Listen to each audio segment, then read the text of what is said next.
The moment I signed the final divorce papers, I did not cry nor did I beg. I simply unlocked my phone and pressed one single button that would turn my ex-husband's $350,000 wedding into a crime scene.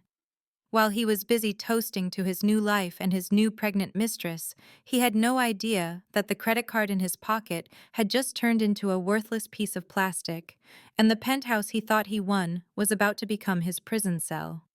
But before the police arrived at the altar, I had to sit through the most humiliating meeting of my life.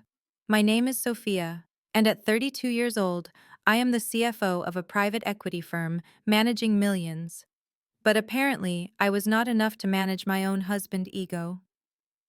Before I tell you how I destroyed his financial life with one sentence, let me know where you are watching from in the comments below.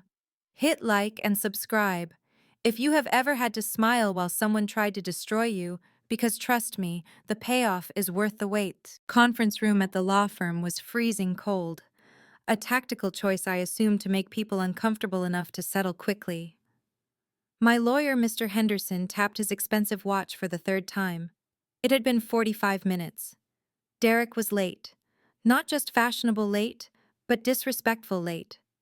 I sat perfectly still, my hands folded on the mahogany table staring at the skyline of Chicago. The silence was broken only by the sound of the heavy glass door swinging open. And there he was. Derek. He did not look like a man going through a divorce. He looked like a man who had just won the lottery. He was wearing a suit that I knew cost $4,000 because I was the one who paid the bill 3 months ago. Clinging to his arm was Tiffany. She was young, perhaps 24, and she was wearing a tight white dress that was clearly designed to show off the small bump in her stomach. A baby. The ultimate weapon. But what made my stomach turn was not the baby. It was the woman walking behind them. Jessica, my sister-in-law. Jessica was the wife of Derek's older brother, a woman who had smiled in my face at Thanksgiving dinners for 5 years, while secretly despising everything I represented. She walked in and threw her designer bag onto the table with a thud. She looked at me with that familiar, pitying smile, the kind that is actually a smirk in disguise. "Well, Sophia," she began, her voice dripping with fake sweetness. "You look tired, but I suppose that is the price of ambition, isn't not it? You should feel lucky, really. Derek has been so patient with your coldness for 5 years. Successful Black women often forget how to be wives. We just want to help you move on so you can get back to your spreadsheets and your lonely nights." I felt Mr. Henderson stiffen beside me, ready to defend me, but I placed a hand on his arm to stop him. I did not need defense, I needed them to sign. Derek pulled out a chair for Tiffany, making a big show of it, treating her like fragile glass. "Let's make this quick," Derek said, not even looking me in the eye. "I have a tasting menu to approve for the wedding reception." You know how it is, Sophia. Or maybe you don't, since our wedding was so budget-friendly compared to what I am planning for Tiffany. Our wedding had cost $50,000 and I had paid for every cent of it while he was still trying to launch his failed sneaker business. But I said nothing. I just pushed the papers across the table. Derek picked up the document and scanned it carelessly. "I want the G-Wagon," he announced suddenly, "and the penthouse on Lakeshore Drive. I am keeping that too. I need a stable home for my new family. And honestly, Sophia, you are never there anyway. You practically live in this office." Mr. Henderson slammed his hand on the table. "That is preposterous. The penthouse is listed as a primary asset of the—" I cut my lawyer off with a sharp look. "Give it to him," I said softly. My voice was calm, steady, deadly. Derek let out a loud laugh, looking at Jessica. "See, I told you she would fold. She knows she owes me. I supported her emotional stability while she was climbing the corporate ladder. I deserve half her empire." Jessica nodded, crossing her arms. "You are doing the right thing, Sophia. Don't be bitter. A man needs a woman who prioritizes him, not someone who prioritizes her bank account. Tiffany, here is going to be a wonderful mother, unlike some people who are too selfish to even consider it." That was the low blow, the microaggression that was meant to shatter me. They knew we had tried for 2 years. They knew the miscarriages, but they used it as a weapon to justify his betrayal. I looked at Tiffany, who was busy checking her reflection in her phone screen, oblivious to the fact that she was just the next victim in line. "Fine," I said. I picked up my pen. The sound of the pen scratching against the paper seemed to echo in the room. One signature, two signatures. I was signing away. The car I bought, the furniture I picked out, the life I built. Or so they thought. Derek grabbed the papers the moment I finished signing. He smirked, holding them up like a trophy. "Finally free," he said, kissing Tiffany on the cheek. "Come on, babe, let's go, spend some money. We have a wedding to pay for." "And Sophia, thanks for being reasonable for once. Try to find some happiness. Okay? Maybe get a cat." They walked out the door, a parade of arrogance and delusion. Jessica paused at the doorway, looking back at me one last time. "You know, Sophia, I really hope you learn from this. Men want softness, not a CEO in the bedroom. Goodbye." The door clicked shut. The room fell silent again. Mr. Henderson looked at me, clearly frustrated. "Sophia, I cannot believe you let him take the penthouse.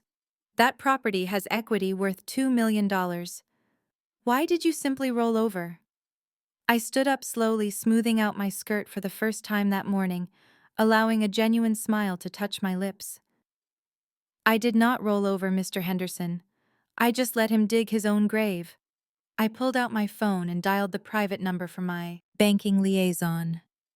It rang once before a voice answered. "Ms. Carter, how can we help you today?" I walked to the window, looking down at the street where I could see Derek helping Tiffany into the G-Wagon. My G-Wagon. Execute protocol. "Omega," I said, my voice cold as ice. There was a brief pause on the other line. "Are you sure, Ms. Carter?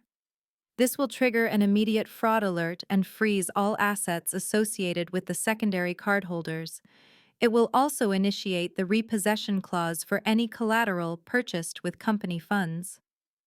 I watched as Derek drove away laughing, unaware that he was driving a stolen car towards a wedding he could no longer afford. "I am sure," I replied. "Cancel every single card linked to my account. Flag all recent transactions as unauthorized, and send the repo team to the Rosewood estate. The reception starts at 6 p.m. Do not be late." I hung up the phone. Mr. Henderson was staring at me, his mouth slightly open. "You knew," he asked. "You knew the penthouse was not in your name." "It is held in a blind trust," I whispered. "The deed explicitly states that tenancy is revoked immediately upon the dissolution of marriage." Derek just signed a document, acknowledging he has no legal claim to my trust assets in exchange for a car he cannot make payments on. By the time he cuts the cake, he will be homeless and bankrupt. I picked up my bag and walked towards the door, leaving the silence of the room behind me. The signing was over. Now the real show was about to begin. Derek wasted absolutely no time in celebrating his perceived victory, because less than 2 hours after leaving the law firm, my phone buzzed with a notification that made me laugh out loud in my quiet office. He was at Tiffany & Co. on Michigan Avenue. Of course he was. He had always promised me a heavy platinum upgrade to my simple gold wedding band for our 10th anniversary, but he never quite found the funds. Yet here he was, barely divorced for an hour, ready to drop a fortune on a mistress who had been in his life for less than 6 months. I could picture it perfectly. The sales associate offering them sparkling water, the velvet trays sliding across the glass counter, and Tiffany pointing at the biggest rock she could find regardless of the quality. I pulled up the security feed on my laptop. Not from the store, obviously, but from the tracking on his phone, which was still linked to my family cloud account. He had forgotten to turn off location, sharing another reckless mistake of an amateur narcissist. He was moving quickly, almost manic. I opened my banking app and watched the transaction attempt, come through in real time. $45,000 for a 3-carat cushion, cut diamond. He was not just buying a ring. He was buying an image, trying to prove to the world and to himself that he was the wealthy mogul he pretended to be. Then came the moment I had been waiting for, the decline. It was not a hard decline yet, just a soft block. I had placed on his primary personal card, flagging it for suspicious activity. I imagined the scene clearly. The sales associate smiling politely, then frowning as the terminal buzzed. The awkward silence, the heat rising up the back of Derek's neck. He would laugh it off, of course. He would blame the bank. He would say something loudly about fraud protection, being too sensitive when you travel internationally, even though he was 10 minutes from our old apartment. And then he did exactly what I knew he would do. He reached into his wallet and pulled out the Business Platinum card. This was the card linked to Brooks Consulting, the shell company he had started, and the one I had heavily invested in as a silent partner. He thought this was his safety net. He thought using company funds for a personal expense was a clever loophole to bypass the freeze on his personal accounts. He handed it over. Confident, arrogant, stupid. I let my finger hover over the freeze button for a second. If I blocked this transaction now, he would leave the store empty-handed and embarrassed. But that was too small a punishment. I wanted him to commit a crime. I wanted him to create a paper trail of embezzlement. So I let it go through. The notification popped up. Transaction approved, $45,000 charged to a business account for personal jewelry. He had just pierced the corporate veil, giving me every legal weapon I need to dismantle his business. Later, I sat back in my chair, sipping my lukewarm coffee, feeling a cold satisfaction settle in my chest. But my peace did not last long. My phone rang again, and the caller ID flashed a name that used to send me into a panic of people-pleasing Mama Joyce. I debated ignoring it, but I knew she would just keep calling until she filled my voicemail with venom. So I answered, keeping my voice neutral. "Hello, Joyce," I said, skipping the title of Mom, because she lost that privilege the moment she helped her son pack his bags to move in with his mistress. "Oh, Sophia, I am glad you picked up, Mama." Joyce's voice was high-pitched, dripping with that fake southern sweetness that barely concealed the poison underneath. "I was just calling to see if you could drop off those old winter coats of Derek, the ones in the cedar closet. We are clearing out space in the new house for the baby nursery, and we need to donate the old junk." The new house, she meant the penthouse, the one she thought belonged to her son, the one I was currently in the process of reclaiming. She was already measuring curtains for a home she would never live in. "We'll have the movers pack everything and send it to storage," I replied calmly. "You can pick it up there, storage."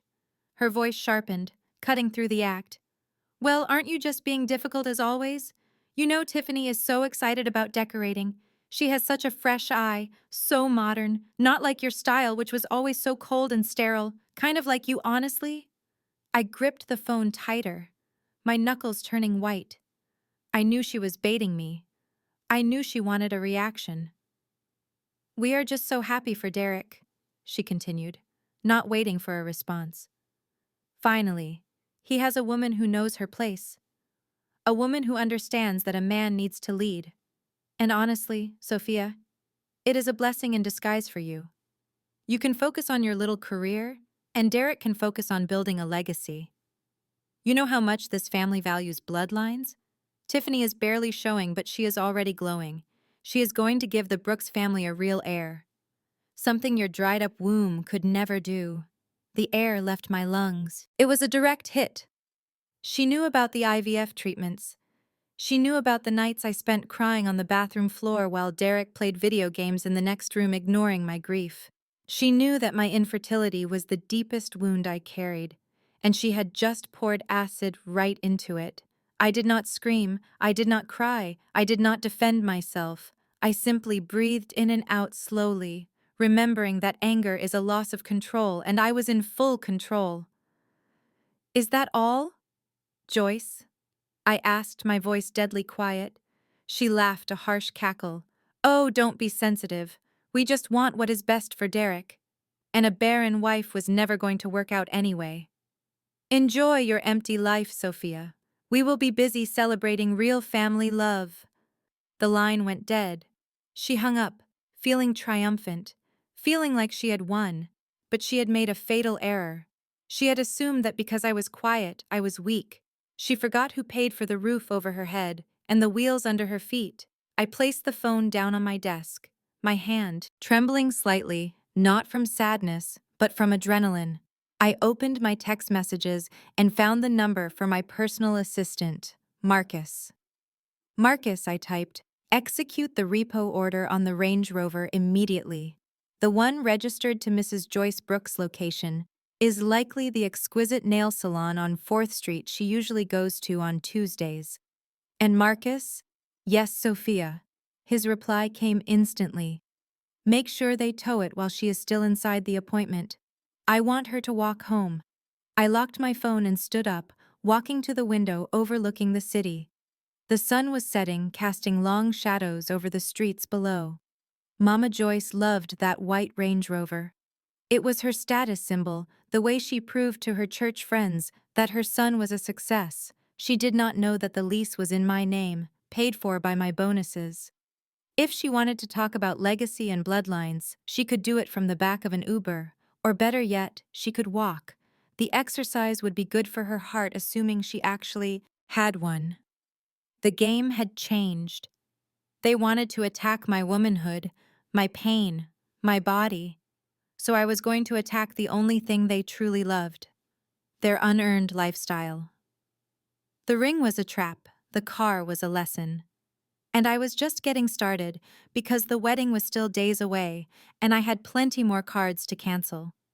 The drive to the house I had purchased 3 years ago felt like a funeral procession for a life I had already buried. I parked my rental car 2 houses down, not wanting to alert anyone that I had arrived. My plan was simple. I needed to retrieve my personal archives, specifically the hard drives containing my grandmother's recipes and my collection of vintage handbags that I viewed as investments rather than accessories.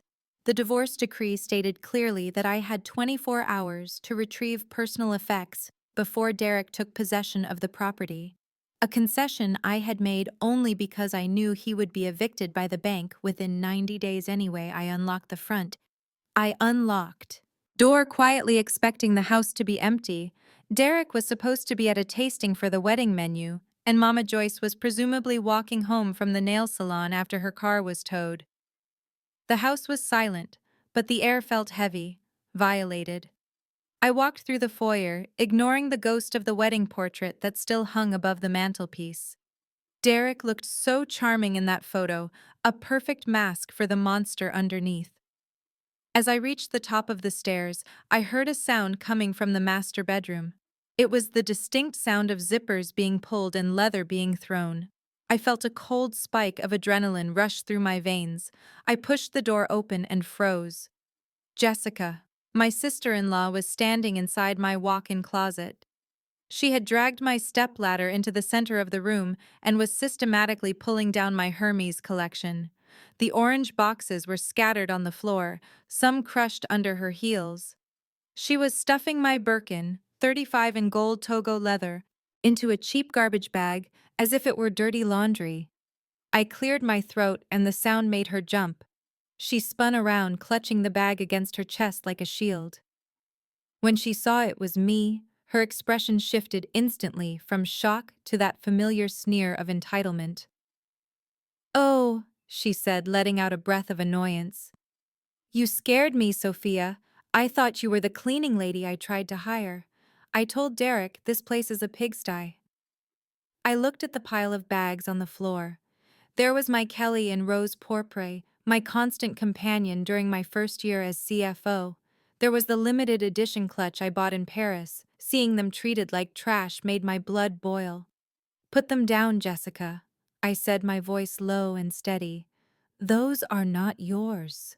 Jessica laughed, a sharp barking sound that grated on my nerves. She turned back to the shelf, reaching for a vintage Chanel flat bag. "Actually, Derek sent me here," he said. "You left these behind," he said. Since you are moving into a smaller, sadder life, you would not have any use for high fashion anymore. She tossed the Chanel into the garbage bag with a sickening thud. Besides, she continued, not even looking at me. Tiffany needs these. She has a lot of social events coming up now that she is marrying into the Brooks family. She needs to look the part of a successful wife, something you never quite managed to pull off, Derek said. You should consider this a gift, a way to apologize for wasting the best years of his youth with your coldness. The audacity of the statement almost made me laugh. Derek was 35 and had never held a job for longer than 6 months. I had funded his lifestyle, his failed businesses, and his ego for 5 years. And now I was supposed to apologize for it by donating $50,000 worth of handbags to his mistress. I took a step forward, but I stopped myself. I remembered the advice of my lawyer. Do not engage physically. Do not give them a reason to file a restraining order. I took a deep breath and pulled my phone out of my pocket. Jessica, I am going to ask you one time to leave my house and leave my property alone, I said, lifting the phone so she could see the screen. She rolled her eyes, shoving another bag into the sack. Oh, stop being dramatic, Sophia. You are not going to do anything. You are too worried about your precious reputation. You would not want the neighbors to hear a successful black woman fighting with her family. Would you? It is so stereotypical. She was banking on my pride. She thought I would swallow the disrespect just to keep up appearances. She was wrong. I unlocked my phone and dialed 3 numbers. 911. I put it on speaker. Jessica paused, a black clutch dangling from her hand. Who are you calling? Dispatch 911. What is your emergency? The operator voice filled the quiet room. Jessica's eyes went wide. She dropped the clutch. I am at 4502 Willow Creek Drive, I said, clearly, keeping my eyes locked on Jessica.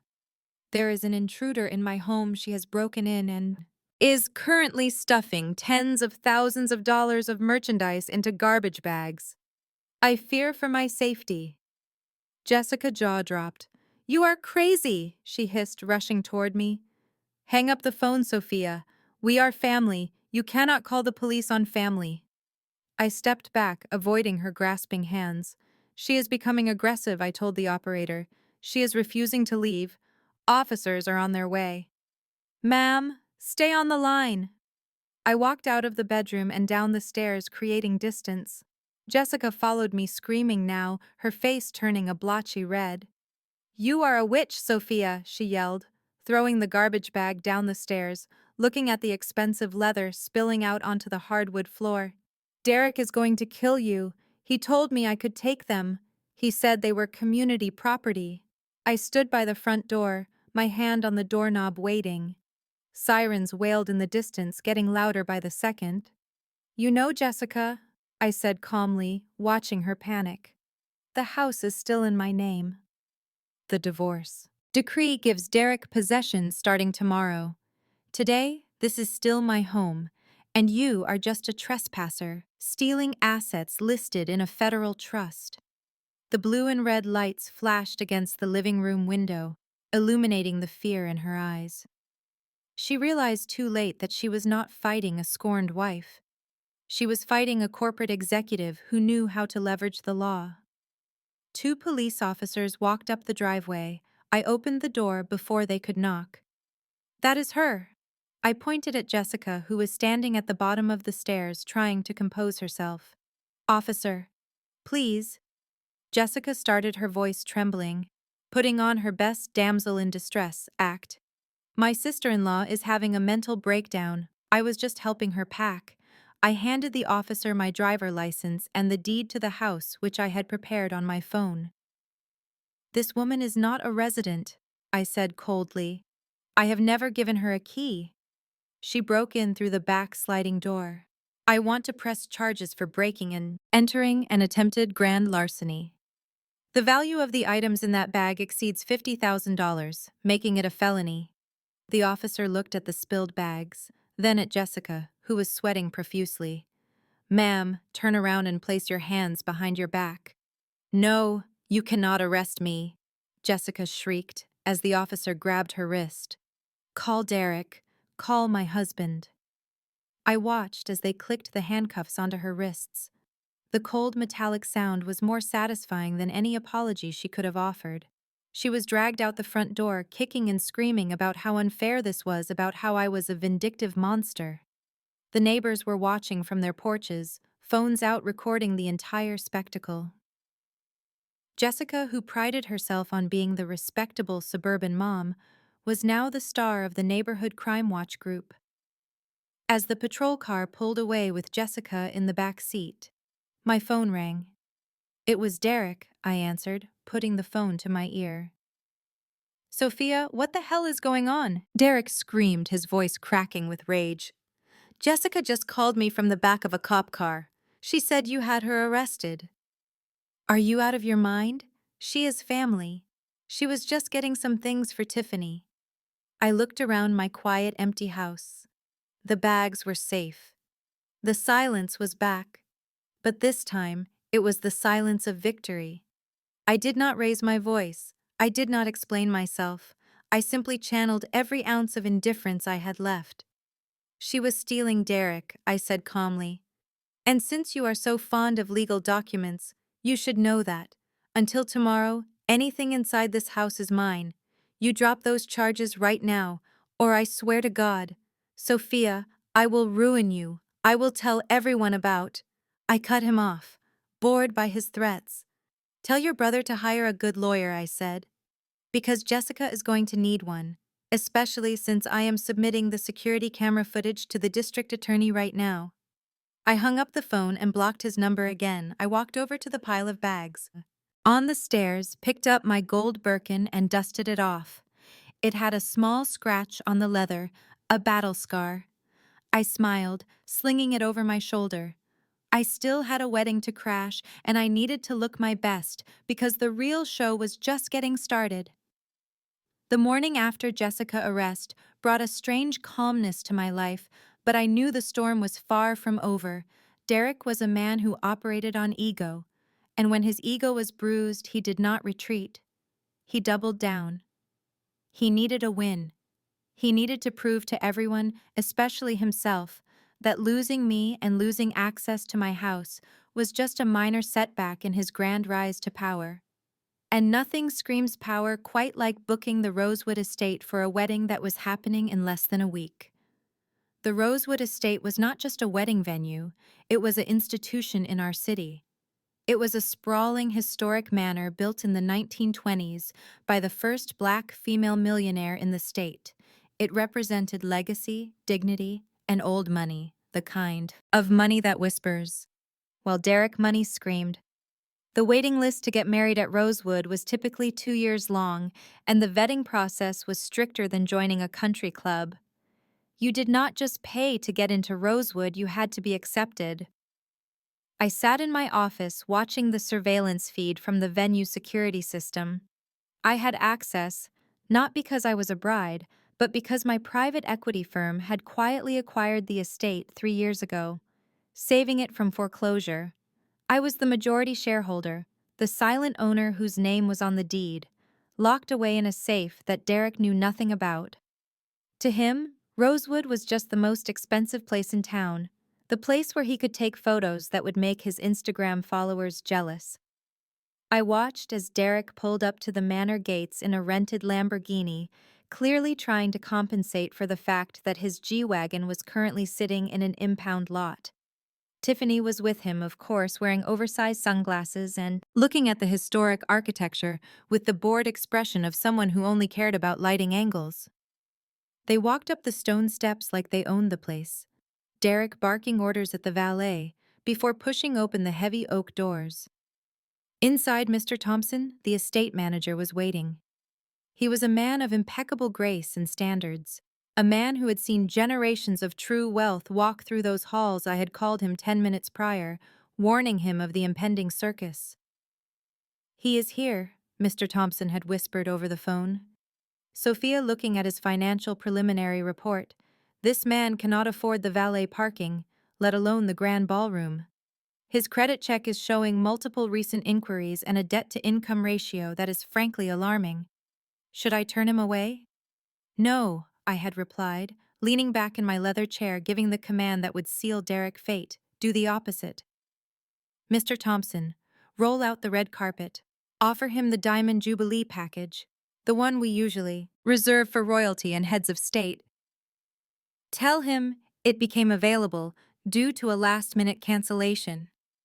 Make him feel special. Make him feel like a king. And then, Mr. Thompson, make him sign the contract with the absolute forfeiture clause. The forfeiture clause was a legal bear trap.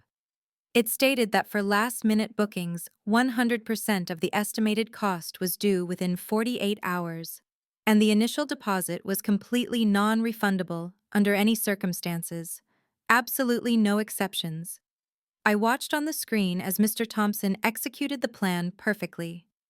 He greeted Derek with a warm smile, ignoring Derek. Rude demand for sparkling water immediately. Mr. Brooks, Mr. Thompson said, his voice smooth. Welcome to Rosewood. We were expecting you. Derek puffed out his chest, adjusting his suit jacket. I assume you know who I am. I want the best you have, the ballroom, the garden, the entire estate. My fiancé deserves the world, and I am the man who can give it to her. Tiffany giggled, clinging to his arm, looking around at the crystal chandeliers. Oh, babe, this is perfect. It is so much better than that stuffy place you married Sophia in. I flinched slightly, but kept watching. Our wedding had been in a botanical garden, intimate and beautiful. But to them, anything that did not cost 6 figures was cheap. Mr. Thompson nodded solemnly. Actually, Mr. Brooks, luck is on your side. We had a sudden cancellation for this coming Saturday. The Diamond Jubilee package is available. It includes the full estate buyout, a 5-course meal prepared by our Michelin star chef, and uninterrupted access for 12 hours. The cost is $150,000. I saw Derek flinch just for a second. His eyes widened, and he swallowed hard. 150,000 was more money than he had ever seen in one place, without my signature on a check. But then he looked at Tiffany, who was looking at him with wide, expectant eyes, and he looked at Mr. Thompson, who was waiting with polite patience. That is fine, Derek said, his voice cracking slightly before he cleared his throat. Money is no object for the Brooks legacy. We will take it. Excellent, Mr. Thompson said, sliding a heavy leather-bound folio across the antique desk.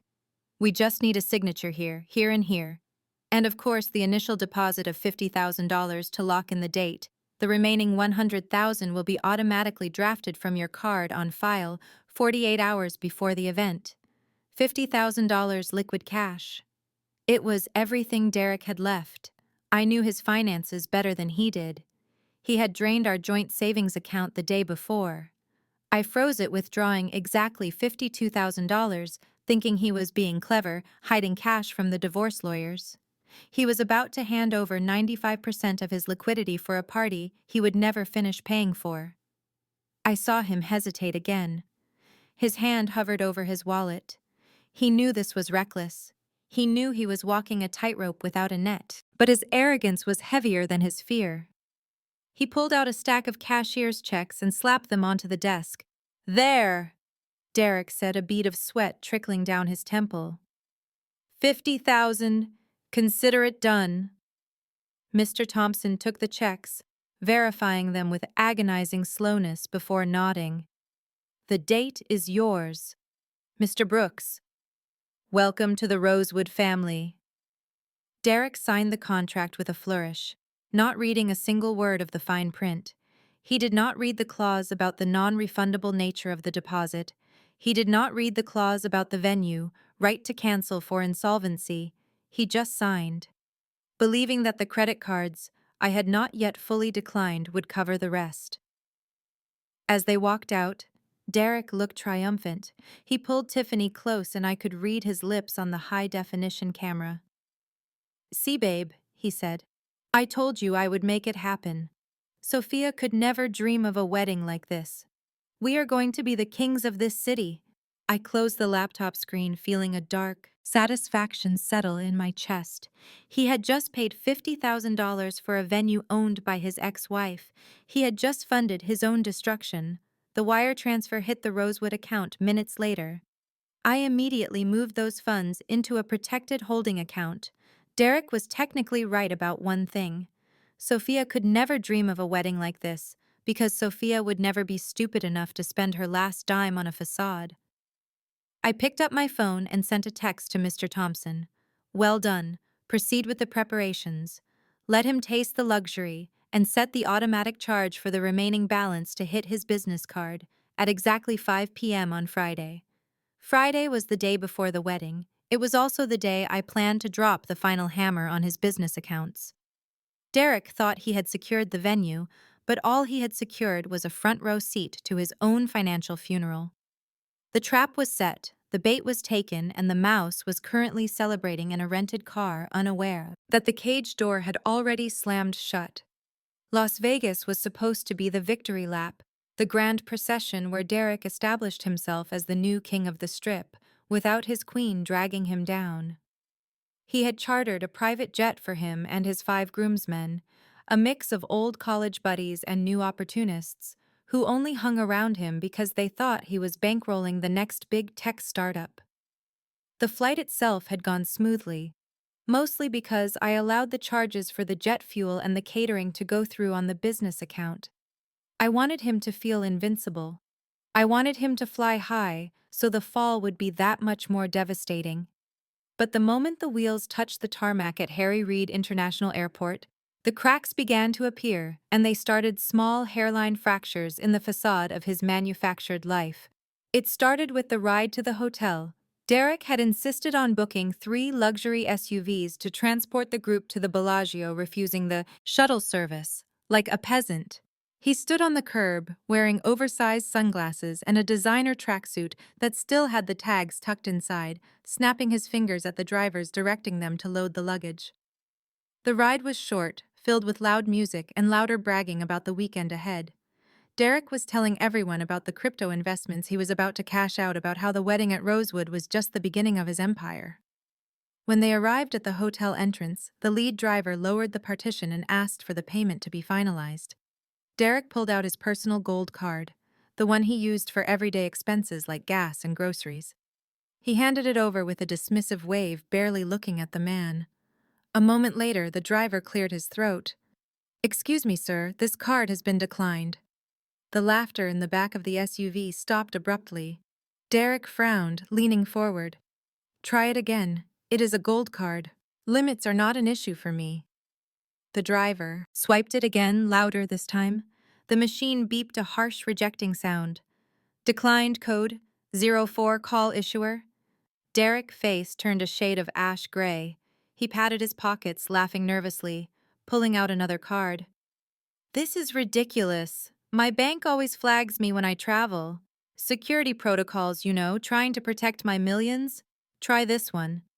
The second card was his debit card, the one linked to the joint checking account I had emptied down to the minimum balance requirement exactly 24 hours ago.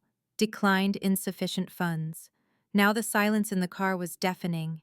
His friends were exchanging glances, the kind of looks that said, maybe the rumors were true. Maybe Derek was all talk. Derek felt the heat of their judgment burning into the back of his neck. He quickly spun the narrative, pivoting into the role of the victim, which was his second favorite role after the hero. "It is Sophia," he growled, slamming his hand against the leather seat. "She is freezing my assets illegally. She is bitter because I moved on, so she is hacking my accounts to embarrass me. I am going to sue her for every dime she has when we get back. Kevin, cover this for me, will you? I will wire you the cash as soon as I get my lawyer on the phone." Kevin, his college roommate and a man who had borrowed money from Derek for years, sighed and pulled out his own credit card. "Fine, but you are good for it, right? This is a $300 ride."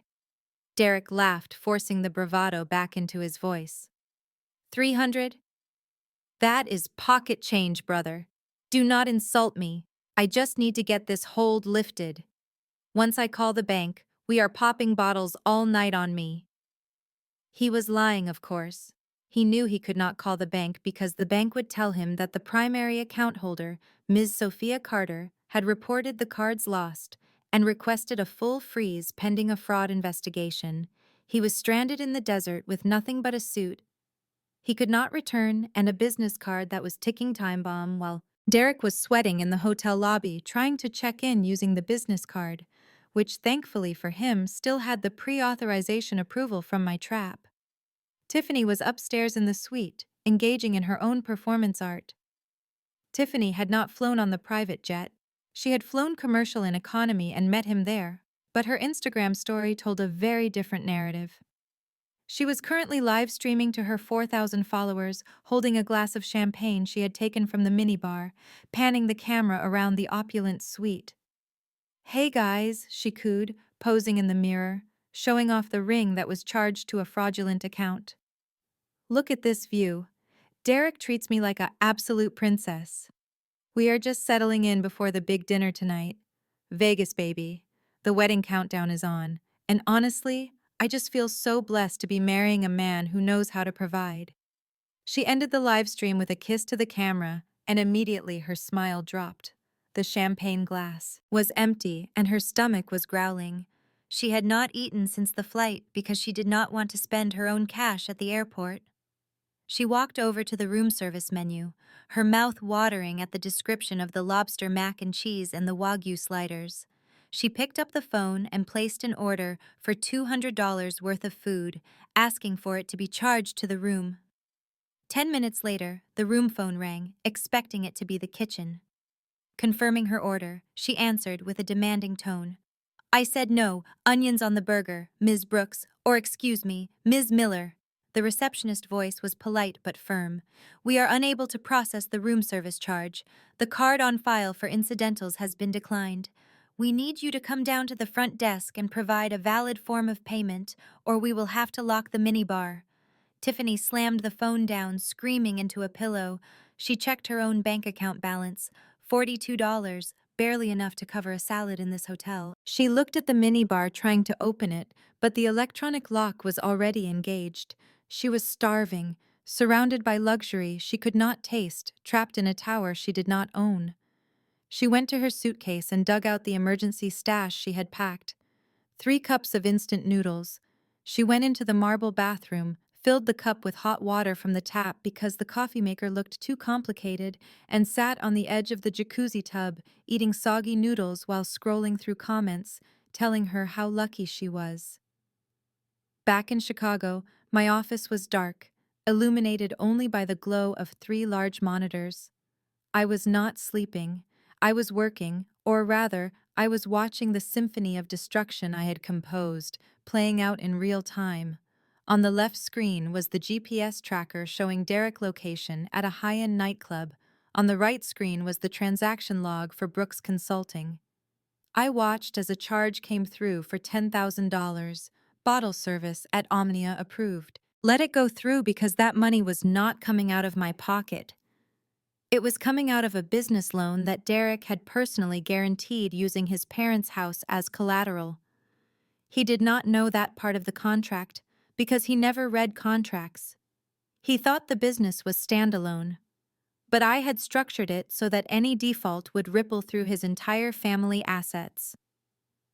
Another charge, $5,000 for a VIP table. Approved. He was manic spending money he did not have, trying to prove to Kevin and the others that the Uber incident was just a glitch. He was drinking away his future 1 bottle of Grey Goose at a time. Then came the smaller charges, the attempts that failed. A charge for a pack of cigarettes at the club kiosk, declined. A charge for a tip to the bathroom attendant, declined. He was a man who could buy the club, but could not buy a pack of gum. It was a specific kind of torture, giving him the illusion of power while stripping him of his dignity. I pulled up the master spreadsheet. The total debt accumulated in the last 48 hours, including the Rosewood venue deposit, the Ring the Jet, and Tonight Club, bill had just crossed the $200,000 mark. I took a sip of water, watching the numbers turn red. This was the tipping point. In legal terms, this was now considered dissipation of assets, but since the business card was authorized for entertainment expenses, he was walking right into a trap of corporate embezzlement. I was not just going to divorce him, I was building a criminal case. My phone buzzed. It was a text from Jessica. "You are pathetic," freezing his cards. "He is going to fix this. And when he does, you will never see a dime of his success. Enjoy your lonely night with your cats." I looked at the text and laughed softly. The projection was incredible. I was not lonely. I was exhilarated. I typed a reply but then deleted it. Jessica did not deserve a response. She deserved to find out along with everyone else. I turned back to the screen, watching a new transaction attempt appearing. A cash advance request at the casino ATM for $5,000 declined. Derek was trying to get gambling money, hoping to win back what he was spending. He was desperate. The cracks were not just in his finances anymore. They were in his mind. He was spiraling, and I was the only one with the parachute which I had set on fire hours ago. I closed the laptop and stood up, stretching my arms overhead. The bachelor party was a disaster. The bride was eating noodles in a bathtub, and the groom was racking up debt that would take 3 lifetimes to repay. It was time for me to get some sleep. I had a flight to catch in the morning. After all, I had to get to Rosewood to make sure my dress was pressed and ready. The show was entering its final act, and I did not want to miss the opening curtain. The courier arrived at my executive suite on Thursday afternoon, holding a box wrapped in heavy cream silk ribbon that was so excessive it looked like a prop from a bad romance movie. My assistant Marcus looked hesitant as he placed it on my glass desk, his eyes darting between the package and my face, knowing that nothing good ever came from the Brooks family in unrequested deliveries. The box was heavy-weighted with expensive cardstock and pretension. I dismissed Marcus with a nod and reached for the silver letter opener, sliding it under the wax seal that was stamped with a crest Derek had invented 3 weeks ago, claiming it was his family ancestral coat of arms. Inside the box, nestled in a bed of imported preserved rose petals, was the invitation. It was engraved on a sheet of acrylic with gold leaf lettering spelling out the names: Derek Brooks and Tiffany Miller, inviting me to witness their union at the Rosewood estate. The sheer audacity of it made me pause. They were using my money to print an invitation on plastic that cost $20 a unit, just to invite me to a wedding I was secretly paying for, but the real weapon was not the invitation itself. It was the handwritten note tucked underneath on personalized stationery that smelled like Mama Joy's heavy floral perfume. I picked up the note, recognizing the looping cursive handwriting of my sister-in-law Jessica. Immediately, though I knew the words were a collaborative effort between her and Derek Mother. The note read, "Sophia, we thought you should come to see what a real woman looks like when she is being loved properly. It is important for you to understand that a career cannot keep a man warm at night. Consider this a lesson in humility. Love always." The family. I stared at the paper, feeling the familiar heat rising in my chest. They were not satisfied with taking my money or my house. They wanted to break my spirit. They wanted me to sit in the back row alone and bitter, watching them celebrate their victory. They wanted to see me cry, so they could point and whisper about how the cold corporate executive finally cracked. But they had miscalculated yet again. They assumed I would be too ashamed to show my face. They did not realize that shame is an emotion reserved for people who have done something wrong, and I had done nothing but finance their delusions. My office door opened, and Elena, the vice president of marketing, and my closest friend at the firm walked in carrying 2 lattes. She stopped when she saw the open box and the expression on my face. She walked over, picking up the note and reading it, her jaw tightening with every word. "This is not an invitation, Sophia," she said, tossing the note back into the box, like it was contaminated trash. "This is bait. They are baiting you. Do not tell me you are actually considering going to this circus. You should burn this and send the ashes back to them via courier. I picked up my latte, taking a slow, deliberate sip, watching the steam rise against the backdrop of the Chicago skyline. Elena was right. Of course, any rational person would stay home, order takeout, and pretend these people did not exist, but I was not. Feeling rational, I was feeling strategic. If I do not go, they win, I said calmly, looking at the gold leaf acrylic shining under the office lights. If I stay home, they will tell everyone I was too heartbroken to attend. They will spin a narrative that I am at home weeping over. Derek. They will control the story. And more importantly, Elena, I have a professional obligation to attend. Elena looked at me confused. Professional obligation. Sophia, he is your ex-husband, not a client. I stood up, walking to the window, looking down at the city where Derek was currently running up a tab on a credit card that was hours away from exploding. I am not going as an ex-wife, I corrected her, turning back with a smile that did not reach my eyes. I am going as the groom, largest creditor. I own the venue. I own the debt. I own the car. His mother drove until yesterday. When you have invested nearly $500,000 into a failing startup, you attend the launch party to see where your money went. Elena stared at me for a moment before a slow grin spread across her face. You are terrifying, you know that? So if you are going, you cannot just show up. You have to arrive. Precisely, I replied, checking my watch. I have an appointment at the vault in 30 minutes. I need a dress. And not just a dress. Elena, I need a weapon. The Vault was an appointment-only boutique on Oak Street reserved for high-net-worth individuals who needed couture without the wait. The owner, Julian, knew me well. He had dressed me for galas and board meetings, but when I walked in that afternoon, he sensed immediately that this was different. I did not want a power suit, and I did not want a polite cocktail dress. I explained the situation briefly, leaving out the legal details, but emphasizing the emotional context. Julian nodded, his eyes lighting up with the artistic challenge. He disappeared into the back and returned with a garment bag that looked heavy. He unzipped it, revealing a gown that made the air in the room shift. It was a custom piece, deep crimson red, the color of blood and victory. It was structured with a sharp architectural neckline that showcased my collarbones and a silhouette that fit like a second skin before flaring out into a dramatic train. The fabric was silk crepe, hand-dyed and woven with subtle metallic threads that caught the light with every movement. "This is not a dress for a guest," Julian said softly as I stepped onto the podium. "This is a dress for the main character. It screams that you are not mourning, you are thriving." When I looked in the mirror, I did not see the woman who had cried over negative pregnancy tests, or the woman who had begged for her husband attention. I saw a woman who had built an empire from nothing. I saw Sophia, the CFO, the owner, the power. The red dress against my dark skin was striking, bold and unapologetic. It was better than the bride dress, I knew that for a fact, because I had seen the invoice for Tiffany dress on the credit card statement.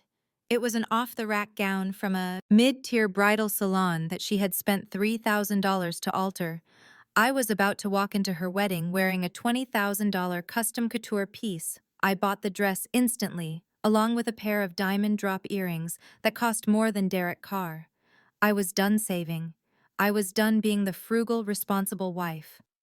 If they wanted to talk about money, I would show them what real money looked like. Not the credit card debt kind, but the kind that owns the building. That night, I lay in bed in my temporary apartment, visualizing the next day. I could imagine the whispers when I walked in. I could picture Jessica face-dropping when she saw that her attempt to humiliate me had backfired spectacularly. They expected a funeral, but I was bringing a fashion show. My phone buzzed on the nightstand. It was a text from Derek, presumably sent from the bathroom while Tiffany was asleep. "Hey, just saw you got the invite. Hope you come. No hard feelings, right? Just want you to see I am happy, maybe. You can learn something about how to treat a man." I stared at the screen for a long moment. The old Sophia would have typed out a paragraph of angry text messages reminding him of everything I did for him. The old Sophia would have been hurt. But the new Sophia simply swiped the message away and turned off the phone. I did not need to reply with words. My reply was hanging in the garment bag on the back of the door. My reply was the foreclosure notice that was currently being processed by the bank. My reply was the security team at Rosewood who answered to me. I closed my eyes and fell into a deep, peaceful sleep. The kind of sleep you get when you know the check is about to clear and the balance is finally going to be settled. The invitation said. The ceremony began at 6 o'clock. I planned to arrive at 6:15 fashionably late and just in time to watch the house of cards come tumbling down. The sun rose over the Rosewood estate on Saturday morning with a brilliance that felt almost mocking, bathing the manicured lawns and the limestone facade in a golden light that photographers usually had to use filters to achieve. It was the kind of day that brides dream of, a day where the air smelled of imported white hydrangeas and sweet grass and the promise of happily ever after. Inside the main ballroom, the staff was moving with military precision, erecting a 10-foot tower of crystal champagne flutes and draping tables in silk linens that cost more per yard than most people earned in a week. It was a scene of absolute perfection, a masterclass in luxury event planning, funded entirely by an account that had hit zero exactly 12 hours prior. Inside the groom's suite, however, the atmosphere was far from celebratory. Derek stood in front of the full-length mirror, his hands shaking so violently that he had been trying to button his left cufflink for 5 minutes without success. He was wearing a custom tuxedo that he had picked up yesterday, a rush order that he had bullied the tailor into releasing without final payment by flashing his business card and promising a wire transfer. The tailor, intimidated by Derek's aggressive posturing, and the Brooks family name had relented, but the anxiety of that confrontation still lingered on Derek's skin like a film of sweat. His phone sat on the velvet ottoman buzzing incessantly. It was not congratulatory texts. It was the notifications from the bank app, each one a digital hammer blow to his fragile reality. The first sign of the impending avalanche happened at 9 in the morning, when the head florist asked for the final settlement on the orchid installation. She had approached Derek with a portable card reader. A polite smile plastered on her face, explaining that per the contract, the remaining balance of $15,000 was due upon delivery.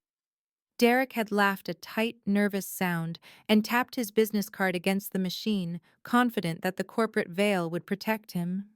But the machine had chirped that hateful little sound. Declined code 05 refer to issuer. He had blamed the reception. He had blamed the chip, but the florist's smile had grown tight and she had stopped her team from unloading the centerpiece for the head table. Now Derek was alone, pacing the plush carpet, trying desperately to get a human being on the phone at the bank. He dialed the customer service number for the 4th time, listening to the upbeat jazz, hold music that made him want to throw the phone through the window. Finally, a representative answered. Security verification required. The automated voice said, "Please state your mother's maiden name, Johnson." Derek shouted into the phone, his patience gone. "I am sorry that entry does not match our records," the voice replied cheerfully. "Please try again." Derek froze. Johnson was his mother's maiden name. It had been the security answer for 10 years. He tried again, speaking slower, enunciating every syllable. Johnson, Johnsson. Access denied. For your protection, this account has been locked due to multiple failed security attempts. Please visit a branch with 2 forms of identification to restore access. Derek dropped the phone onto the ottoman, his knees giving out as he sank into the leather chair. Sophia. Of course it was Sophia. She had changed the security questions. She must have done it days ago, anticipating exactly this moment he was locked out. He could not move money, he could not approve charges, he could not even check to see if the wire transfer for the catering had bounced, which he knew in his gut it had. The door to the suite swung open, and Jessica walked in, looking triumphant in a gold sequined gown that was aggressively flashy. She was carrying a bottle of champagne. She had likely bullied a waiter into opening early.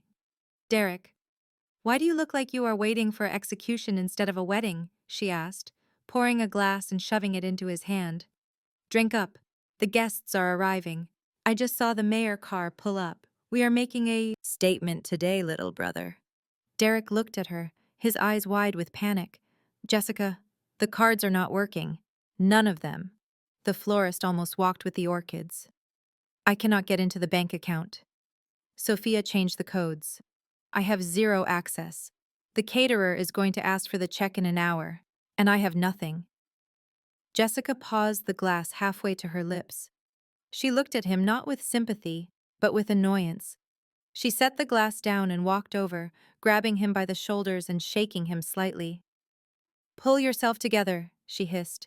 "You are a Brooks. We do not panic over technical difficulties. Listen to me. Derek, look at where you are. You are at the Rosewood estate. The flowers are already up. The champagne is already poured. Do you really think the staff is going to tear down the wedding in the middle of the ceremony because of a declined card? They are terrified of bad press. They are terrified of us. But the money?" Derek whispered, his voice trembling. "It is not there, Jessica. It is gone." "It does not matter," Jessica said firmly, fixing his bow tie with aggressive tugs. "You sign whatever piece of paper they put in front of you. You act offended that they would even ask.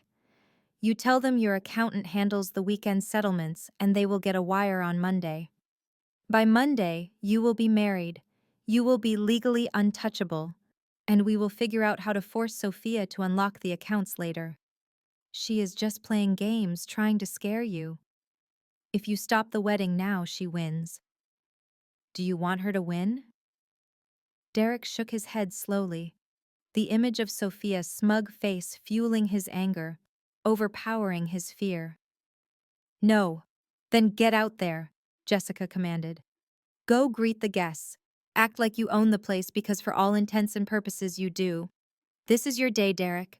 Do not let a little plastic card ruin the biggest moment of your life. Once that ring is on, Tiffany finger, it is done. The deal is sealed." Her words were a sedative, a dangerous, intoxicating drug that numbed his common sense. He straightened his jacket, taking a deep breath. Jessica was right. Appearance was everything. If he looked rich, if he acted rich, the world would bend to his will. It always had before. He grabbed the glass of champagne and downed it in one gulp, feeling the liquid courage burn his throat. "I am going to handle it," Derek said, his voice regaining some of its usual arrogance. "Let them try to stop me." Outside in the hallway, the sounds of the string quartet warming up drifted through the air, beautiful and haunting. Derek checked his reflection one last time, adjusting the lapels of his stolen suit. He walked out of the suite, leaving his phone behind, burying the notifications of financial ruin under a velvet cushion. He walked towards the ballroom, greeted by the smiles of staff members who were currently whispering into their headsets about the payment status. But he ignored them. He was Derek Brooks, and he was about to get married in the wedding of the century. Meanwhile, down in the main kitchen, the executive chef was staring at a printed receipt that had just spit out of the point-of-sale system. Transaction void. Insufficient funds. He picked up the phone to call the general manager, Mr. Thompson, but paused when he saw a text message on his personal phone. It was from the owner of the estate, a number he had saved under VIP. "Serve the food. Let the ceremony proceed. Do not interrupt them until the knife touches the cake. Wait for my signal." The chef deleted the text and turned back to his team, screaming for the lobster bisque to be plated immediately. The machinery of the wedding churned on, fueled not by money, but by the silent, orchestrated permission of the woman Derek thought he had left behind. The trap was fully set. The guests were seated, and the chaos was just beneath the surface, waiting for the perfect moment to erupt. The music swelled, the doors opened, and the procession began walking on a carpet of rose petals that led straight off a cliff. The string quartet switched from a low murmuring hum to the opening notes of Pachelbel Canon in D major, a cliché choice that perfectly matched the lack of originality in Derek New Life. The heavy double doors of the Rosewood Garden entrance swung open, and the collective gasp of the 300 guests was audible. It was the reaction Derek had paid for, or rather, the reaction he had charged to a card that was currently flashing red on a server somewhere in Delaware. Tiffany stood at the top of the aisle, and I had to admit she made a statement. The dress was not a garment. It was an architecture of tulle and lace, encrusted with so many crystals that she practically vibrated in the afternoon sun. It was the kind of dress that screamed, "Look at the price tag. Do not look at the person wearing it." As she began her slow walk down the aisle, clutching a bouquet of imported peonies that cost more than her first car, the guests craned their necks, whispering behind manicured hands. To the outside observer, this was a fairy tale. The handsome, successful businessman waiting at the altar, the young, beautiful bride walking toward her future. But to me, watching from the periphery, it looked like a hostage exchange. Derek was not looking at Tiffany with love. He was looking at her with desperate relief. She was his human shield. She was the living, breathing proof that he was not a failure, that he could still attract a trophy, that he could still close the deal. Derek stood at the altar, shifting his weight from foot to foot, wiping a bead of sweat from his upper lip, hoping people would mistake his terror for anticipation. He watched Tiffany approach, and for a moment his panic subsided, replaced by that familiar arrogance. She was almost there. Just a few more steps and the ring would be on her finger, and legally in his mind, the debt would somehow become a shared burden, or better yet, disappear into the myth of the Brooks family fortune. He smoothed the lapels of the tuxedo he had bullied the tailor into releasing and put on his best performance smile. In the front row, Mama Joyce was already performing her own one-woman show. She was dabbing at dry eyes with a lace handkerchief, making sure everyone saw her display of overwhelming maternal emotion. She turned her head slightly, scanning the back rows, looking for the one thing that would make her victory complete. Me. She had insisted on saving a seat for me right in the back row, a single empty chair with a reserved sign on it, just to highlight my absence. She wanted the empty seat to be a symbol of my defeat, a physical representation of the woman who was not good enough to keep her son. But as she scanned the crowd and saw the empty chair, she let out a small, satisfied sigh, turning back to face the altar, believing she had finally exorcised me from their lives. Tiffany reached the altar, her face flushed with excitement and the heat of the day. She handed her bouquet to her maid of honor, a girl from her sorority who looked equally bored and envious, and took Derek's hands. They looked like the perfect couple atop a wedding cake, plastic and hollow. The officiant, a pastor, Mama Joyce had handpicked because he preached prosperity gospel, began the ceremony speaking in booming tones about destiny and divine favor, words that felt heavy with irony, given that the check for his honorarium was destined to bounce on Monday morning. Then came the vows. This was the moment Derek had been waiting for. He had written them himself, or rather, he had dictated them to Jessica, who had polished them into a weapon. He pulled a small leather-bound notebook from his pocket, his hands shaking slightly as he opened it. He cleared his throat, the sound amplified by the microphone echoing across the silent garden. Tiffany Derek began, his voice gaining strength as he fell into the rhythm of his own narcissism. From the moment I met you, I knew you were different. You were a breath of fresh air in a life that had become stale and suffocated by expectations. You looked at me and saw a man, not a bank account, not a project to be managed, but a leader to be followed. A few guests in the front row dabbed their eyes, moved by the performance. Mama Joyce nodded vigorously, murmuring amen under her breath. I promise to cherish you. Derek continued, looking deep into Tiffany's eyes. but pitching his voice so it carried to the back of the room, intentionally loud. I promise to honor your softness. In a world where women try to be hard, where they try to wear the pants and run the boardroom, I found sanctuary in your femininity. I promise to always be the provider, to be the rock, so you never have to worry about a spreadsheet or a bottom line. I felt the air in the garden shift slightly. The women in the audience, successful doctors, lawyers, and entrepreneurs, shifted uncomfortably in their seats, recognizing the misogyny wrapped in romance. But Derek was on a roll, fueled by the adrenaline of his own deception. I vow to love you simply, he said, a smirk playing on his lips. I vow to love,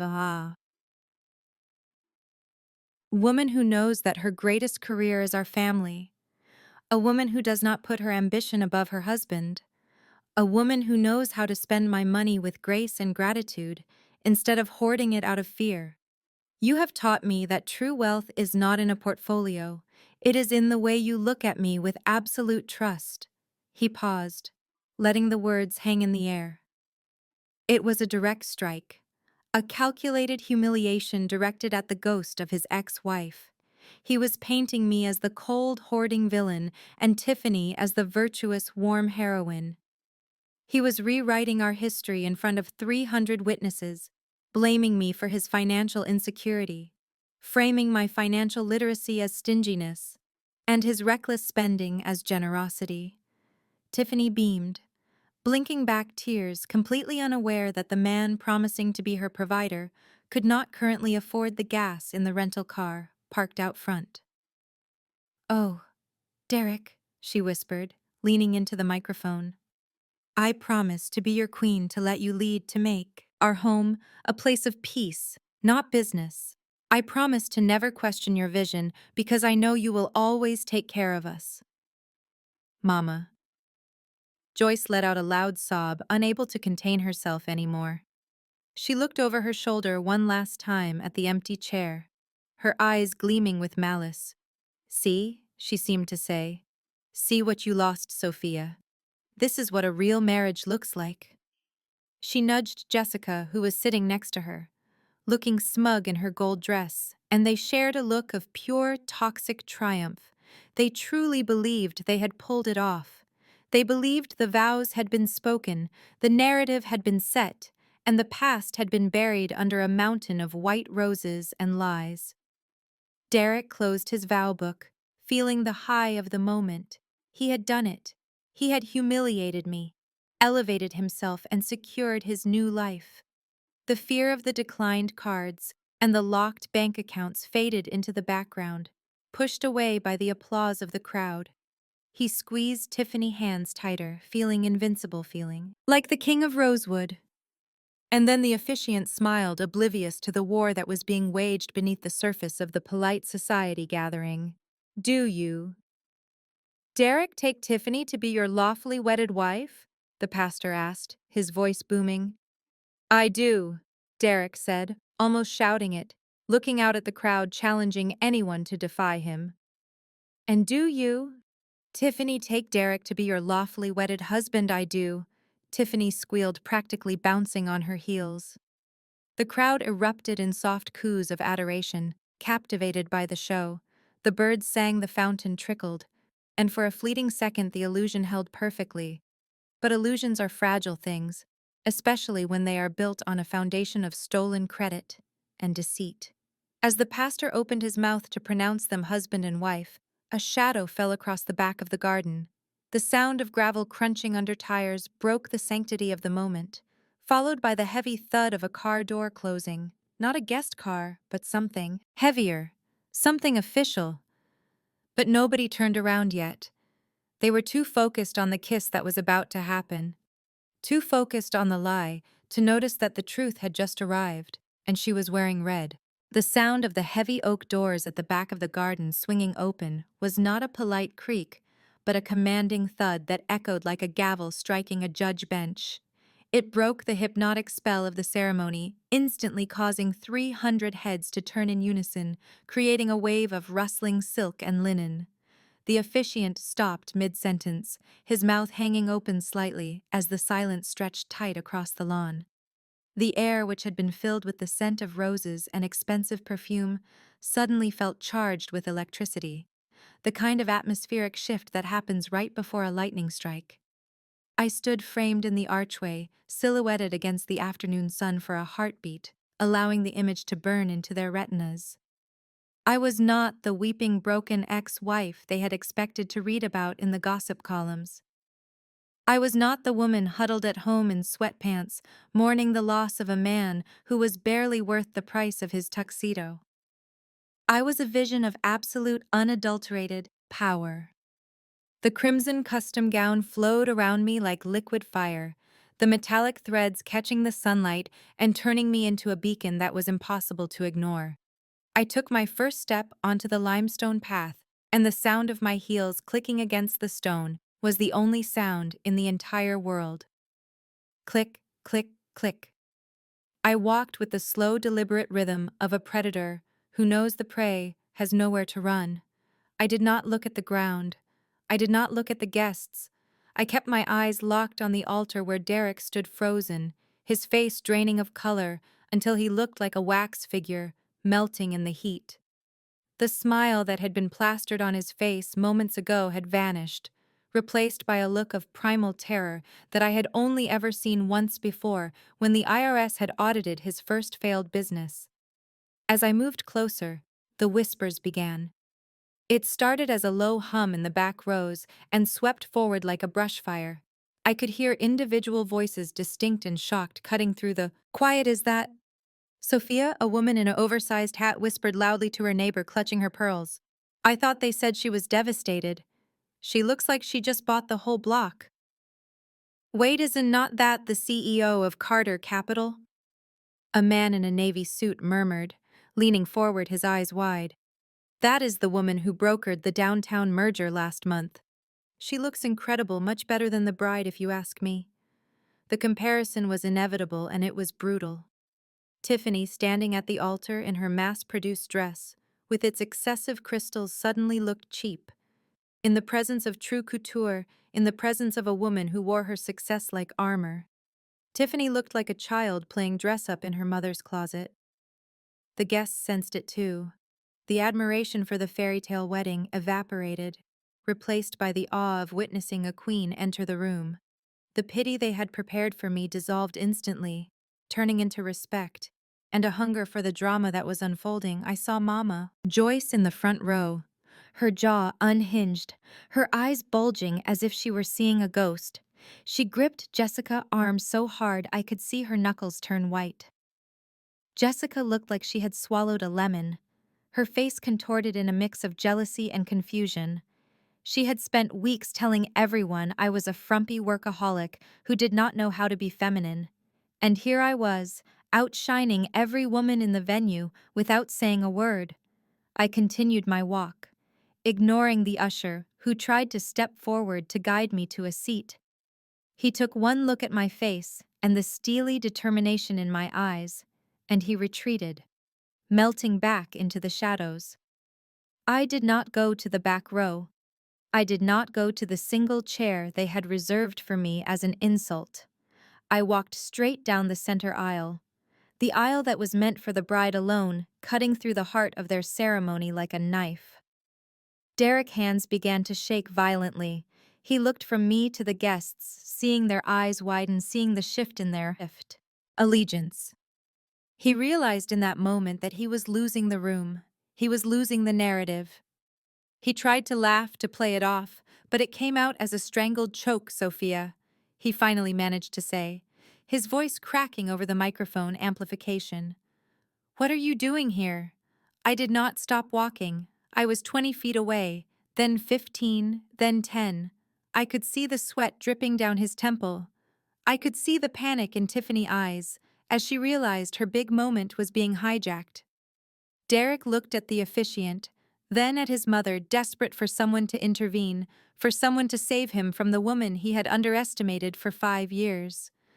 When no one moved, when the pastor simply stared at me in stunned silence, Derek snapped. The facade of the cool, wealthy groom shattered completely, revealing the scared little boy underneath security. He screamed, his voice high and shrill, breaking the spell of my approach. He pointed a shaking finger at me, his face turning a blotchy red. "Get her out of here! Her out of. Someone call security. She is not on the list. She is trespassing. Remove her now." The outburst was ugly. It was raw and undignified. The guests recoiled, shocked by his loss of control. A groom is supposed to be composed. He is supposed to be gracious. But Derek was screaming like a toddler, throwing a tantrum. He looked around wildly, expecting the large men in black suits to rush forward and drag me away, expecting to see me humiliated and thrown out the front gates. But nothing happened. The security guards stationed at the perimeter stood perfectly still, their hands clasped behind their backs, looking straight ahead. They did not move toward me. They did not reach for their radios. They simply watched, waiting for the orders that mattered, and those orders did not come from the man standing at the altar. In an unpaid suit, Derek's scream echoed into the silence, hanging there like a foul smell. "Security!" he yelled again, louder this time, desperation creeping into his tone. I said, "Get her out, she is— Get! Ruining my wedding. Why is nobody moving?" I stopped walking. Finally, standing at the base of the altar steps. I was close enough to smell the cheap cologne he had bathed in, close enough to see the fear in his eyes. I did not shout. I did not raise my hands. I simply stood there in my red dress, a monolith of justice, amidst their garden of lies. I looked up at him, tilting my head slightly, offering him a small, cold smile that did not reach my eyes. The guests leaned in, holding their breath, waiting for my response, waiting to see what the woman who held the purse strings would do next. Derek was panting now, looking at the security guards in confusion, not understanding why his commands were falling on deaf ears, not understanding that in the hierarchy of power, the person who signs the checks always outranks the person who makes the noise. The silence that followed Derek's screaming demand was heavy enough to crush a lesser man. But Derek was running on pure adrenaline and delusion. He stood there, with his arm extended, pointing at me, waiting for the massive security guards to tackle me to the ground and drag me out like an unruly teenager at a concert. The head of security, a man named Marcus who stood 6 feet 5 inches tall and was built like a tank, slowly uncrossed his hands from behind his back. He adjusted his earpiece and began to walk toward the altar. The sound of his heavy boots crunching on the gravel was rhythmic and ominous. Derek let out a breath of relief, a smug smile returning to his face, thinking his order was finally being obeyed. He looked at Tiffany and winked, a gesture so premature and arrogant it almost made me laugh. "Thank you," Derek said loudly, as Marcus approached the steps. "Finally, someone who knows how to do their job. Get this woman out of my sight and make sure she is banned from the property permanently." Marcus walked up the limestone steps, his shadow falling over Derek. He walked past the groom, completely ignoring him as if he were nothing more than a piece of decorative furniture.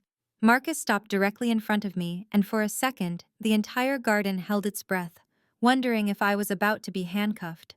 But then Marcus did something that made 300 jaws drop simultaneously. He bowed. It was not a quick nod. It was a respectful, deliberate bow from the waist, the kind reserved for royalty or high-ranking officials. When he straightened up, he looked me directly in the eye with a look of absolute deference. "Good evening, Ms. Carter," Marcus said, his deep voice carrying clearly in the silence. "We were not expecting you to inspect the property today. The staff is at your disposal." Derek's face went slack. The color drained from his skin, leaving him looking like wet paper mache. He stepped forward, his voice trembling with confusion. "What are you doing?" Derek sputtered, grabbing Marcus by the arm. A mistake that Marcus corrected by gently but firmly removing Derek's hand without even looking at him. "I hired you. I am the client. Arrest her. She is trespassing." Marcus turned slowly to face Derek, his expression bored. "Sir, you are the customer renting the facility for the day. Ms. Carter is the majority shareholder of the private equity group that owns the Rosewood estate. She is not trespassing, she is standing in her own backyard. A collective gasp ripped through the audience. It started in the front row where the VIPs realized the power dynamic had just shifted tectonically and rippled all the way to the back where the servers were trying to hide their smiles. I watched the realization hit Derek like a physical blow. He looked at the mansion behind him, then at the grounds, and finally at me. He had spent months bragging about securing the most exclusive venue in the city, never knowing he was writing checks to his ex-wife. I stepped past Marcus and walked up to the altar, joining the unhappy couple. The pastor, who had been clutching the microphone like a lifeline, backed away, sensing that his authority had been superseded, reached out and took the microphone from his hand. The feedback squealed for a split second, a harsh electronic screech that made everyone wince before settling into a hum. I looked out at the sea of faces, recognizing business partners, former friends, and family members who had sided with Derek. I saw the mix of shock and awe in their eyes. I saw the way they leaned forward, hungry for the truth. I apologized for the interruption. I said, my voice steady and amplified, booming across the garden, echoing off the stone walls of the estate. I know you are all eager to get to the cake cutting, but as the owner of this establishment, I have a fiduciary duty to maintain the standards of the Rosewood estate. We pride ourselves on exclusivity and excellence, but we also have strict policies regarding solvency. I turned to face Derek, who was shaking his head, muttering no, over and over again like a broken record. Tiffany had taken a step back, distancing herself from him, her eyes darting around looking for an exit. Mr. Brooks. I continued, my voice turning colder, hard as steel. You seem to be under the impression that this wedding is paid for. However, my financial team just informed me that the deposit you placed was merely a hold. The remaining balance of $300,000 scheduled to be auto-drafted an hour ago has been declined for insufficient funds. The crowd erupted. Whispers turned into shouts. People were pulling out their phones, recording the moment, live streaming the downfall of the Brooks dynasty. Derek looked like he was going to vomit. He reached for Tiffany's hand, but she snatched it away, clutching her bouquet to her chest like a shield. That is a lie, Derek screamed, his voice cracking, his desperation echoing through the speakers. It is a banking error. Sophia is doing this. She hacked the system. I smiled, a sharp, dangerous smile. Actually, Derek, it is not a hacking error. It is a policy. Under the Rosewood Contract section, 14 paragraph B, any event with an outstanding balance exceeding $50,000 must be settled in full prior to the ceremonial vows, or the event is immediately terminated, considering the client is in breach of contract. I paused, letting the legal weight of my words sink in. I looked at the guests, who were now looking at Derek with disgust. Not because he was broke, but because he was a fraud. They could forgive a sinner, but they could never forgive a man who pretended to be rich while spending their social capital. So I continued, unless you have $300,000 in cash or a valid credit card right now, I am afraid I have to ask you to vacate the premises. The reception has been canceled.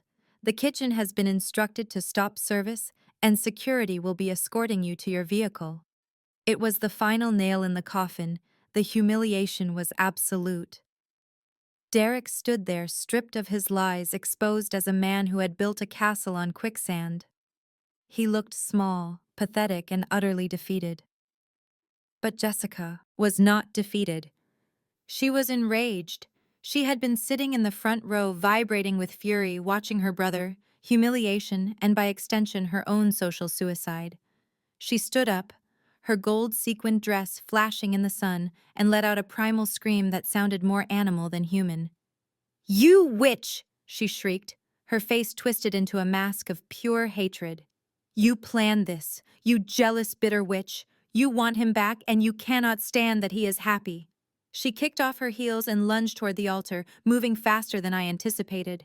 She ran up the limestone steps. Her hands clawed into talons, aiming for my face, aiming to tear down the woman who dared to shame her family. Derek did not stop her. Mama, Joyce did not stop her. The guests gasped, some rising to their feet in horror. I did not flinch. I did not step back. I simply watched her come, knowing that I was protected, knowing that I was untouchable. Before she could get within 5 feet of me, Marcus moved. He did not tackle her. He simply stepped into her path like a wall. Jessica slammed into his chest with a thud that was audible over the microphone. She bounced off him, losing her balance and flailing her arms, trying to grab onto something to steady herself. But there was nothing to grab. She fell backward, tumbling down the 3 stone steps, landing in a heap of gold sequins and humiliation on the grass, right at the feet of the mother of the bride. Security, Marcus said calmly, speaking into his wrist microphone. We have a code. Red escort, the sister of the groom. Off the premises, immediately. Assault on the owner. 2 more guards materialized from the shadows, lifting Jessica up by her arms as she kicked and screamed, cursing my name, threatening to sue, threatening to kill me. It was a scene of utter chaos, a stark contrast to the elegance of the venue. As they dragged her away, her screams fading into the distance, I looked back at Derek. He was staring at the spot where his sister had fallen, his mouth open, his eyes vacant, looked at me, and for the first time I saw genuine fear. He realized that this was not just a breakup. This was not just a divorce. This was an eviction from the life he thought he deserved. I brought the microphone back to my lips, my voice calm, contrasting with the madness that had just unfolded. Does anyone else have an objection to the policy? I asked, looking directly at Mama Joyce, who was shrinking into her seat, clutching her purse as if I might confiscate that too. Silence, absolute silence. Good, I said, handing the microphone back to the trembling pastor. I believe we are done here. Please clear the venue in 30 minutes. The sprinklers are scheduled to turn on at 7 o'clock, and I would hate for anyone designer outfits to get ruined. I turned on my heel and began to walk away, leaving Derek standing at the altar with a bride who was already taking off her ring and a mother who was pretending to be invisible. I walked back down the aisle the way I came, head held high, listening to the sound of my heels clicking against the stone, the sound of a woman walking out of a tragedy and into her triumph. Đây là phần kịch bản tiếp theo cho phần 11 cú quyết thể định mệnh thế decline. Nội dung được viết liền mạch tập trung vào chi tiết tâm lý và hành động để tạo cảm xúc mạnh nhất cho giọng đọc AI. The air in the garden was so still you could hear the fountains sputtering in the distance, as if even the water was afraid to make a noise. Mr. Thompson did not look at me for permission. He knew his role perfectly. He signaled to one of the servers who walked onto the altar, carrying a portable credit card terminal on a silver platter as if it were a religious artifact. The juxtaposition was jarring, the symbol of commerce invading the space of vows. But this was no longer a wedding. It was a transaction, and the bill was overdue. Mr. Thompson picked up the machine, his movements precise and unhurried. He walked over to Derek, who was standing there with his chest heaved, trying to regain the composure he had lost when he screamed for security. Derek looked at the machine, and then he looked at the guests, trying to salvage his pride, trying to act as if this was just a minor administrative annoyance rather than a financial execution. The balance, sir, Mr. Thompson said, his voice projecting clearly without a microphone, is exactly $350,000, covering the venue rental, the catering, the security detail, and the floral arrangements. We require immediate settlement to proceed. Derek let out a laugh, a sharp barking sound that was meant to sound dismissive, but sounded dangerously close to hysteria. He looked at me, his eyes burning with a mixture of hatred and arrogance. He truly believed I was bluffing. He truly believed that the plastic card in his pocket was a magic wand that could wave away reality. He did not understand that magic wands only work when the magician pays the subscription fee. You think you can scare me, Sophia?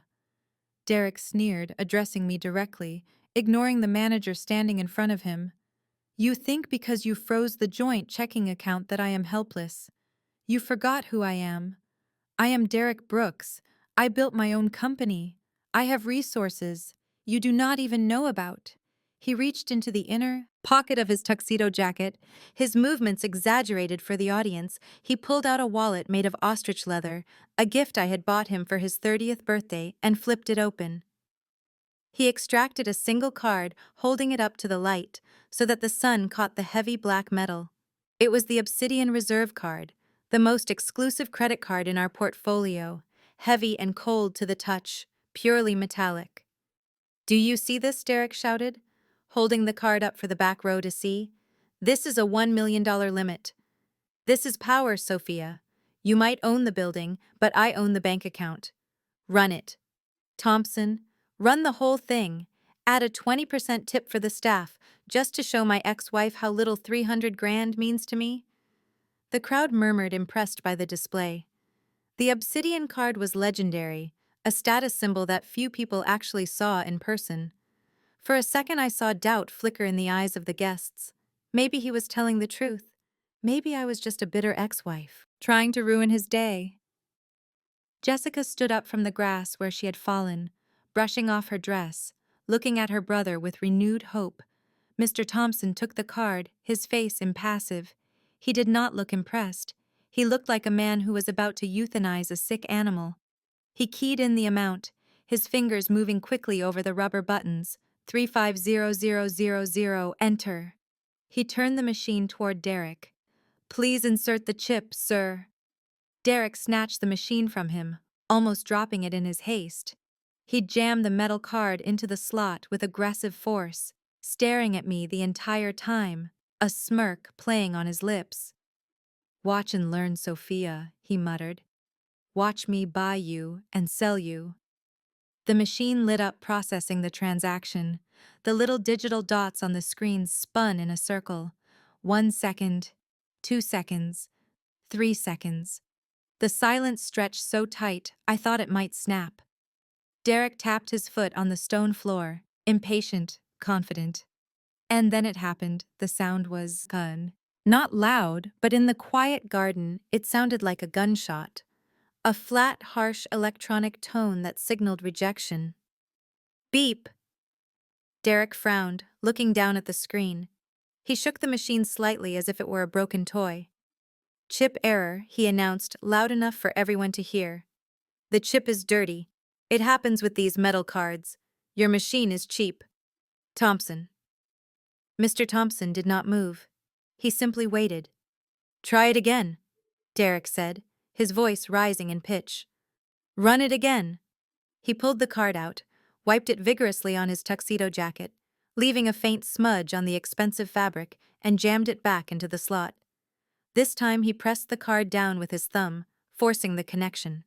Staring at the screen, willing the laws of mathematics to bend in his favor, processing. The guests leaned forward, holding their breath. Tiffany was chewing on her lips so hard, I thought it might bleed. She looked at the machine, then at Derek, then at the exit. She was doing the math in her head and the numbers were not adding up. Beep. The second rejection was louder, or maybe it just felt that way because the hope in the room had vanished. The screen flashed a message in bright red letters that Derek could not ignore. Declined code, do not honor. Derek stared at the words, his mouth opening and closing like a fish out of water. He looked at the card in his hand, as if it had betrayed him personally, as if the inanimate object had suddenly grown a conscience. This is impossible, he whispered, but the microphone picked it up, broadcasting his despair to the entire estate. I have a limit. I have $1 million limit calling the bank right now. He pulled out his phone, fumbling with the screen, his fingers trembling so badly he dropped it once before picking it up. He dialed the VIP concierge line, the number that was supposed to connect him instantly to a personal banker. He put it on speakerphone, wanting everyone to hear the bank apologize for the error, wanting to vindicate himself. The line rang once. Then an automated voice filled the garden, cool and detached. We are sorry the account associated with this number has been closed due to a request from the primary account holder. If you believe this is an error, please contact the fraud department. Goodbye. The line went dead. The dial tone hummed for a second before Derek cut it off. The silence that followed was absolute. It was the silence of a balloon that had finally popped. It was the silence of 300 people realizing they were attending a fraud. Derek looked up, and for the first time, he did not look at me with anger. He looked at me with confusion, genuine, childlike confusion. He held up the black metal card, the symbol of his manhood, his success, his ego. "But it is my card," he stammered, looking at the guests, pleading for someone to believe him. "It has my name on it, Derek Brooks. It says it right here." Mr. Thompson gently took the machine back from Derek, loosening his grip, finger by finger. He looked at the screen one last time, then looked at Derek with a pity that was worse than scorn. "The card may have your name on it, Mr. Brooks," Mr. Thompson said, his voice quiet but amplified perfectly. "But the credit line does not. The machine is telling us that the authorized user privileges have been revoked." Authorized user. The phrase hung in the air, heavy and damning. It was the financial equivalent of calling him a child who had lost his allowance. The guests began to whisper furiously now, the shock turning into scandal. Everyone knew what authorized user meant. It meant he was not the owner. It meant he was just a guest on someone else's account. It meant that for 5 years, the cars, the suits, the dinners, and the lifestyle had all been sponsored by the woman standing in the red dress. Derek's face crumbled. The arrogance evaporated, leaving behind a hollow shell. He looked at the card one last time. Then he threw it on the ground. The metal clattered against the limestone, a pathetic sound that signaled the end of his "Rain, fix it!" He screamed at me, suddenly lunging forward, but stopping when Marcus took a step toward him. "You did this. You fixed it so I would look like a fool. Turn it back on, Sophia. Turn it back on right now, or I swear." "Or you swear what?" "Derek," I asked, stepping forward, my voice calm, answering his rage with ice. "You will sue me. With what money? You will hire a lawyer.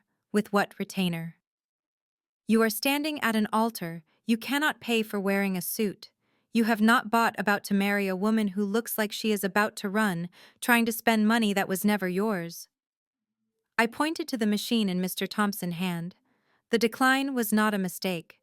Derek, it was a correction. The bank finally corrected the error of believing you were a solvent individual. And now everyone here knows the truth. The machine let out one final sound as it timed out a long, monotonous beep that echoed through the silent garden, sounding like a heart monitor flatlining, marking the exact moment Derek Brooks ceased to exist as a man of status. The sound of the machine flatlining was the only thing anyone could hear for a solid 10 seconds. It was a sound that stripped away the tuxedo, the imported flowers, and the arrogance, leaving Derek standing there naked in his own failure. He looked at the card in his hand, flipping it over as if the magnetic strip might have the answer written on the back.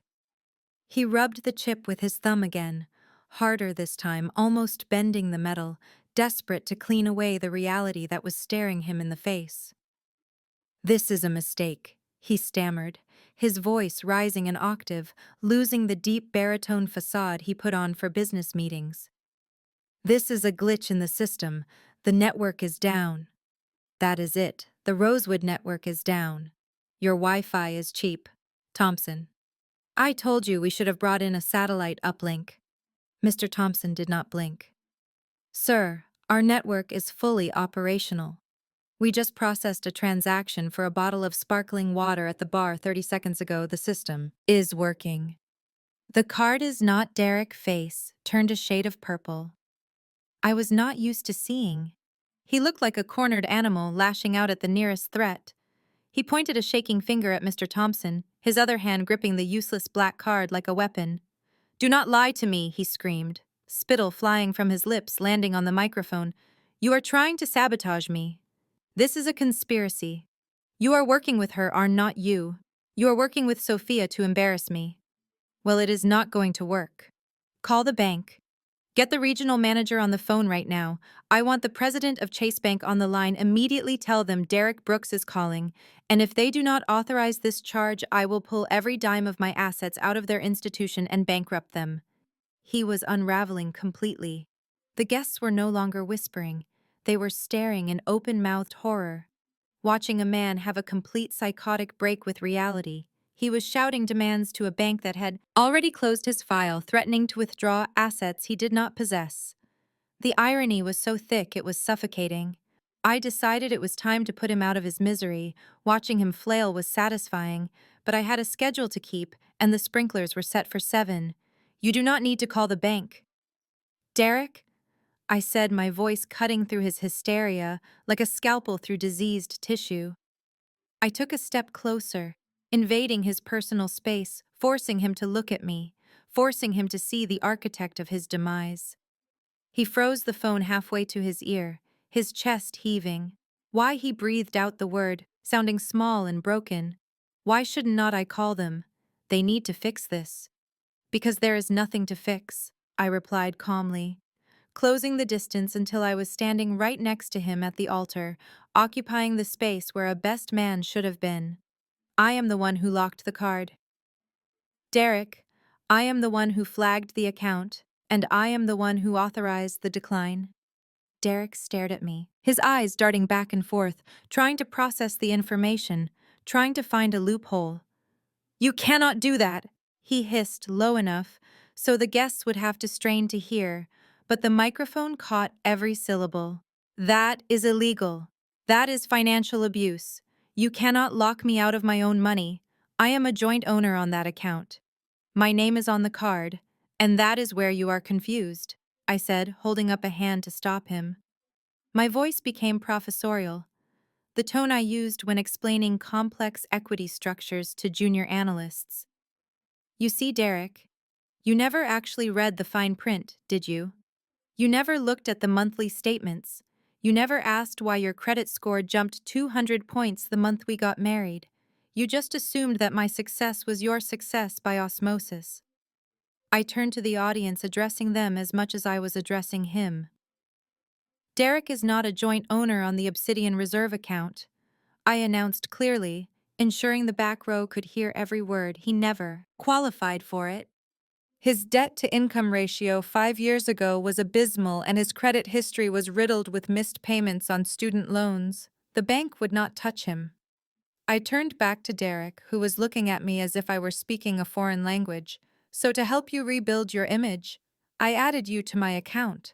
I explained, my voice dripping with the patience one reserves for a slow child. "I made you an authorized user. Do you know what that means, Derek? It means you were given a plastic card with your name printed on it so you could feel important. It means you were allowed to spend my money, earn points for my portfolio, and build credit off my history.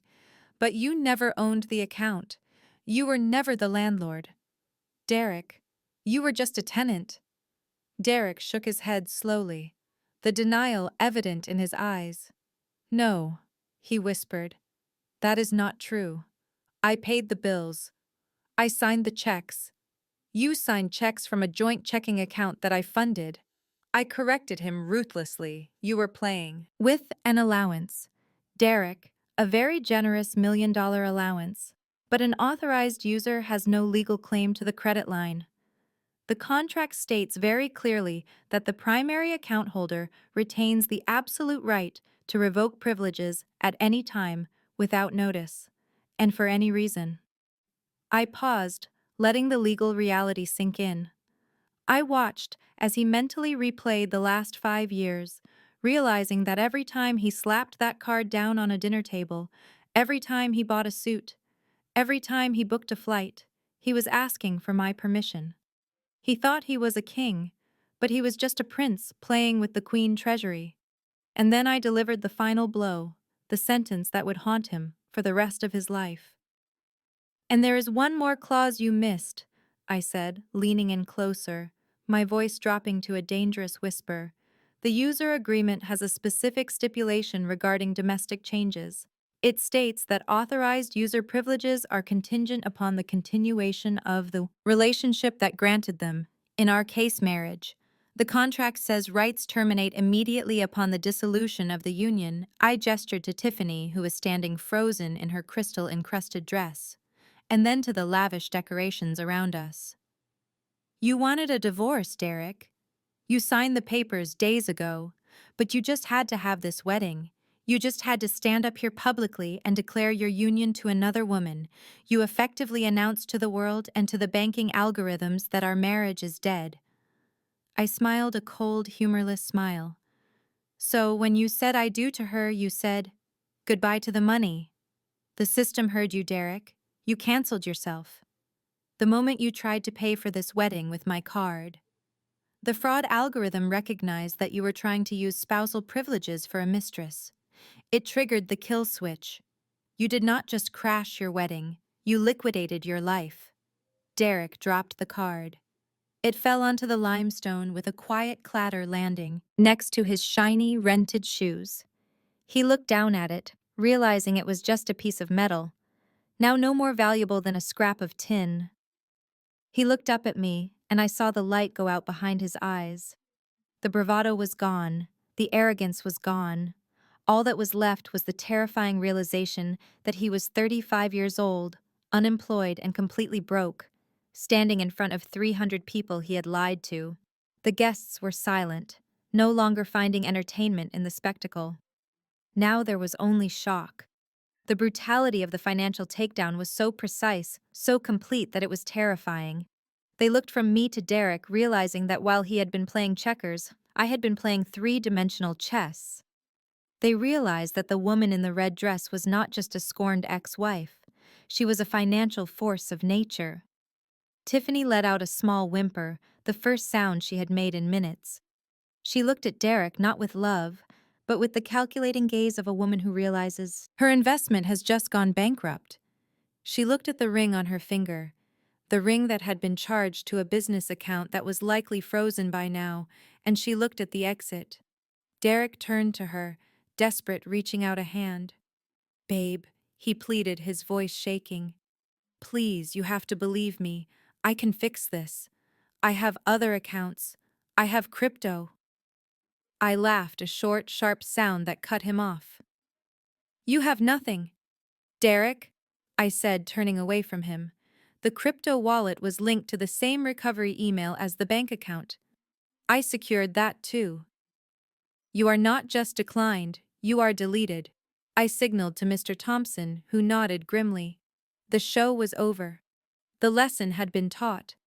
And as the reality of his new life washed over Derek Brooks, I simply smoothed the skirt of my red dress and prepared to watch the final collapse, knowing that the check had finally cleared, and the balance was zero. The silence that stretched across the garden was heavy and suffocating, broken only by the sound of the fountain, which seemed to be mocking Derek with its cheerful bubbling.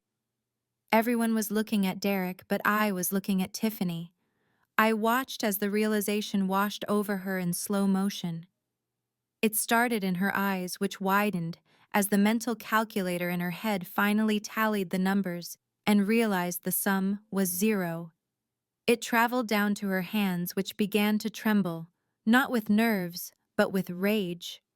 The blushing bride who had walked down the aisle 10 minutes ago, convinced she was marrying into a dynasty, was gone. In her place stood a woman who realized she had been conned.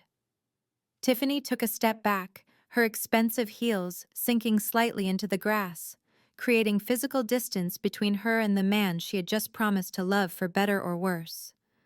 She looked at Derek as if he were a stranger, as if he were a disease she was afraid of catching. Derek, sensing the shift, reached out for her, his hand grasping at the air where she had just been standing.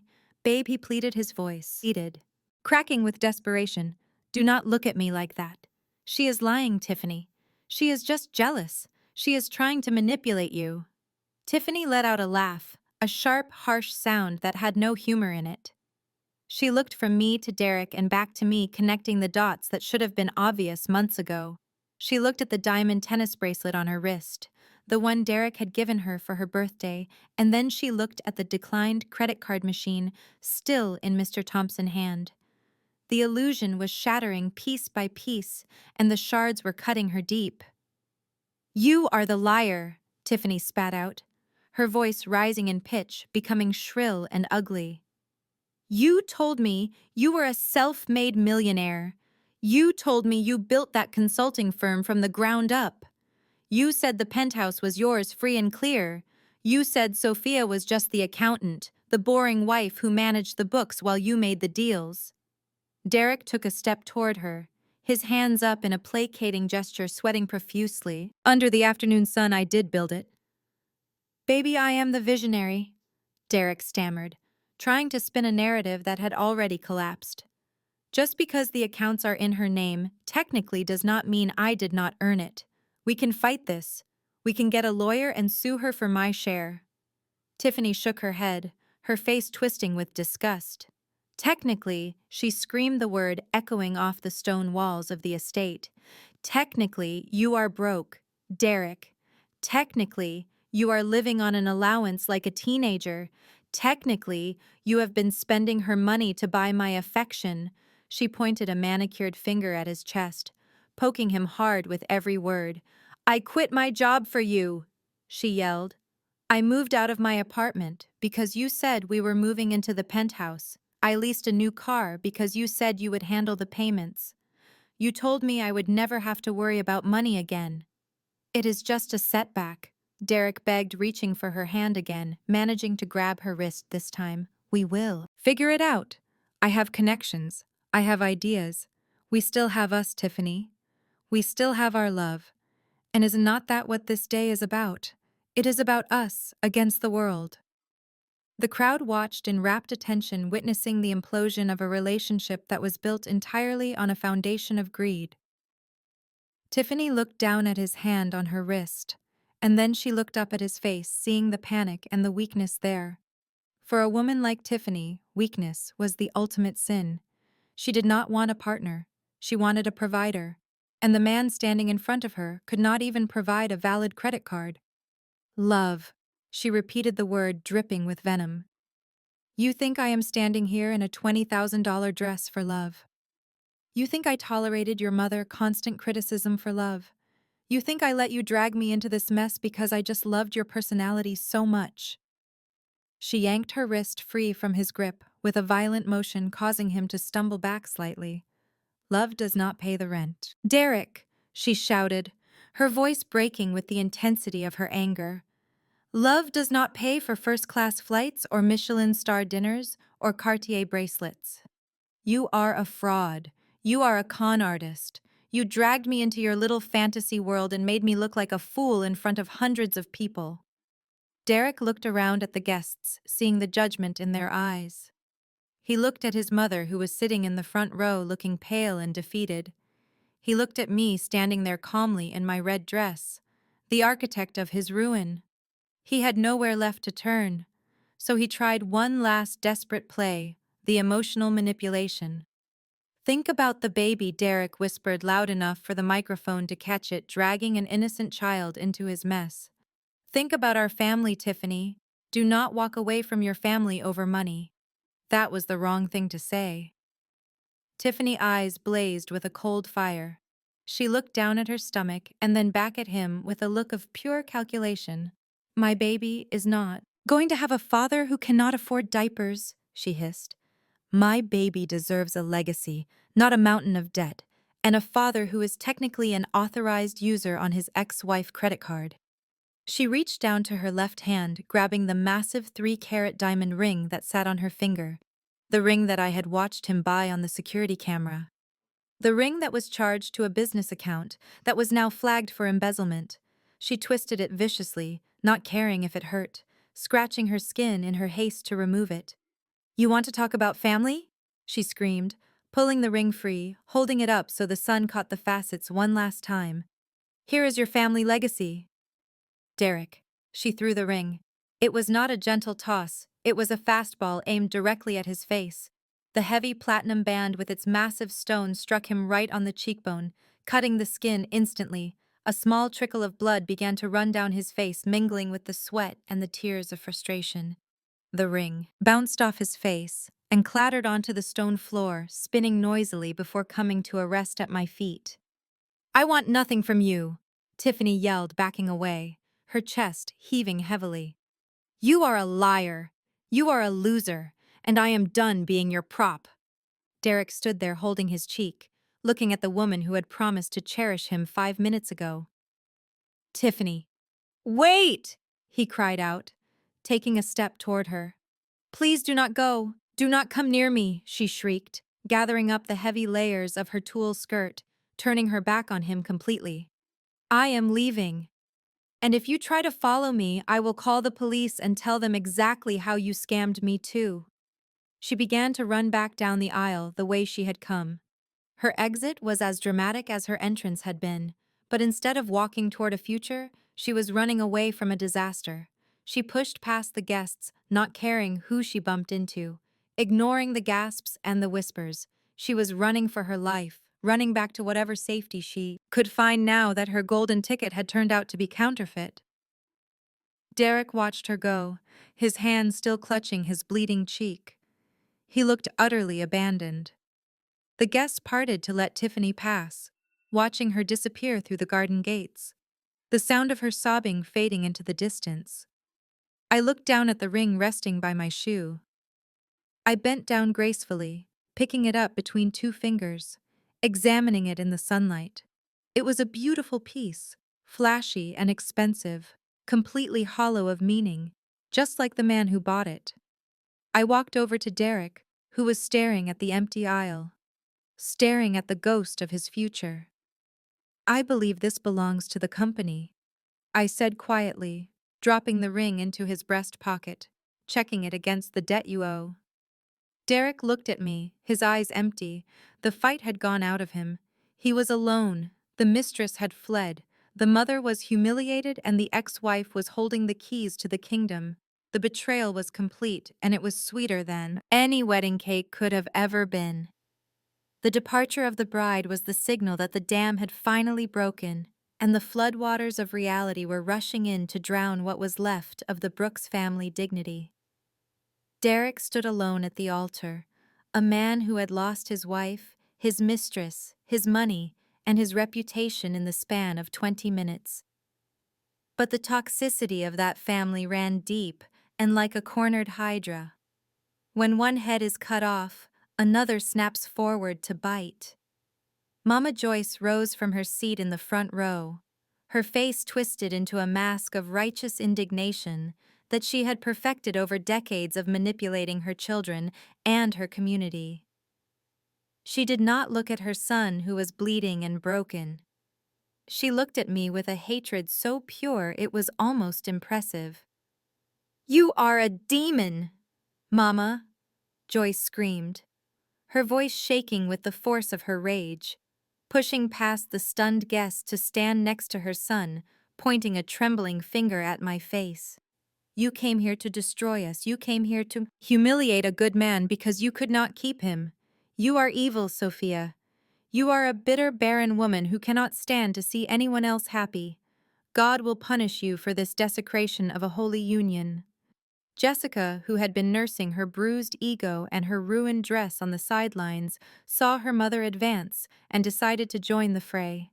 She scrambled to her feet, her hair wild and her makeup running, looking less like a suburban mother and more like a banshee.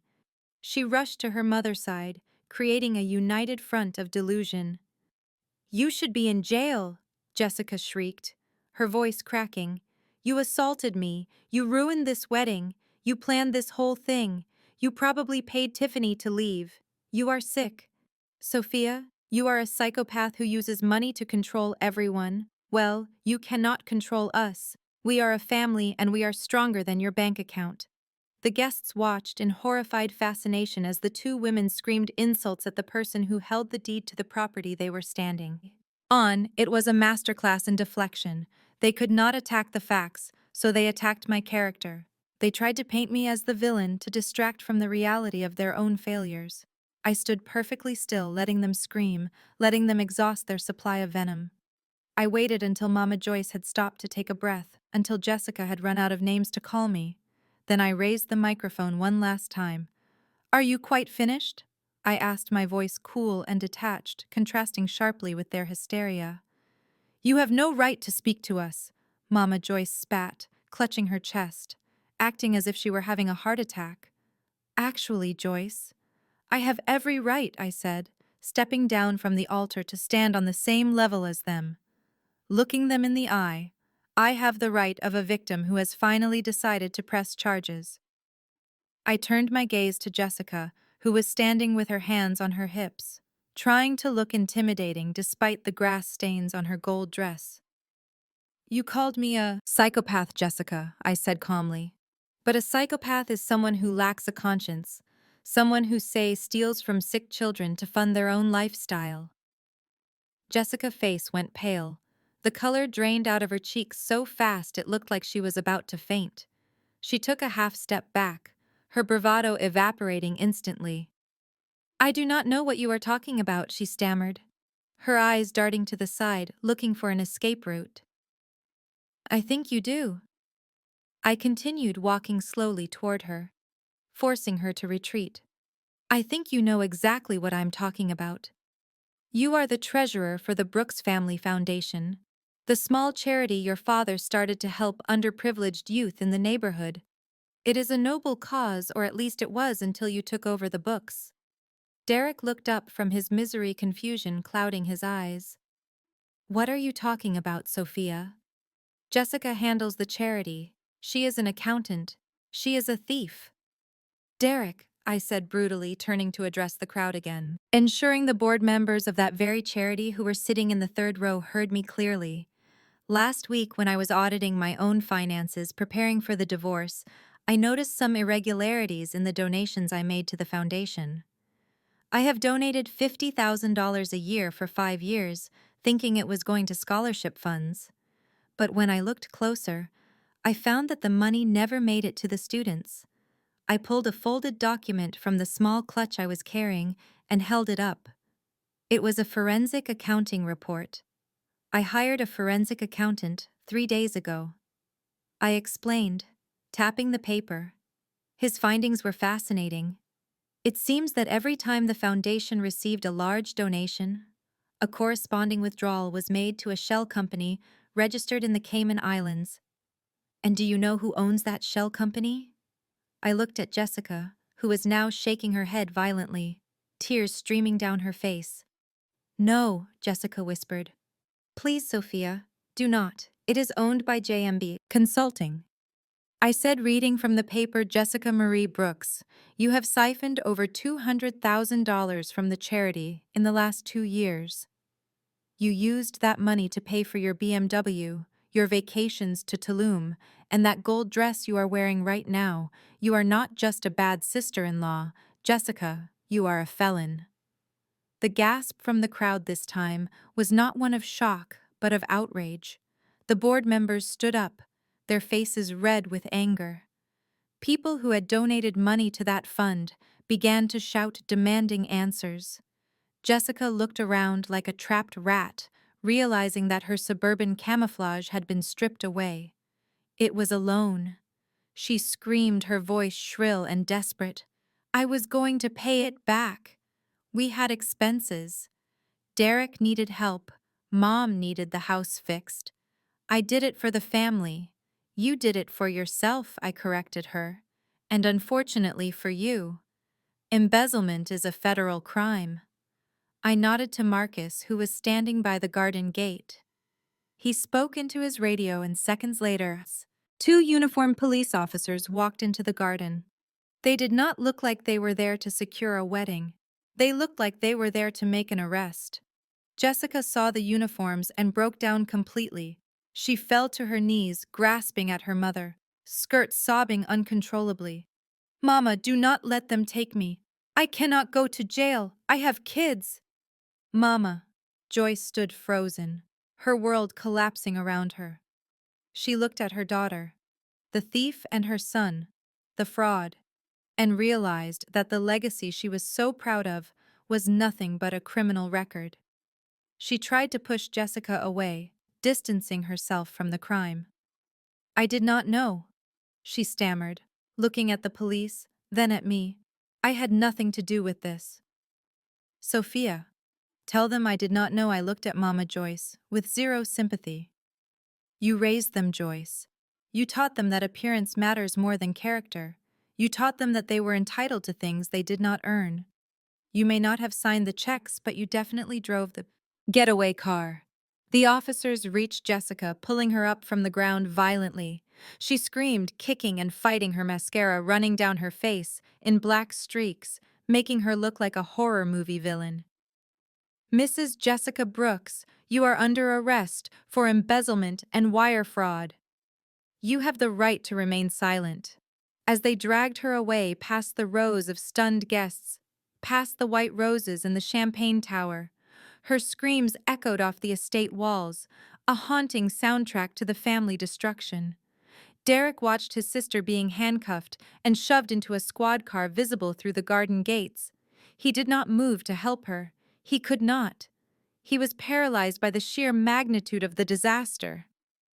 Mama Joyce finally slumped into her chair, putting her face in her hands, weeping not for her children, but for the shame of it all, knowing that come Sunday morning she would be the pariah of her church. I looked around the garden at the guests who were now standing up, grabbing their purses and their coats, eager to escape the blast radius of the Brooks family implosion. They looked at me with a mixture of fear and awe. They knew the wedding was over. They knew the reception was canceled, and they knew exactly who had won the war. I turned to Derek one last time. He was sitting on the steps of the altar, his head in his hands, the picture of utter defeat. "You wanted a memorable wedding, Derek," I said softly, looking down at him. "I think we accomplished that." I signaled to Mr. Thompson, who began to direct the staff to clear the tables.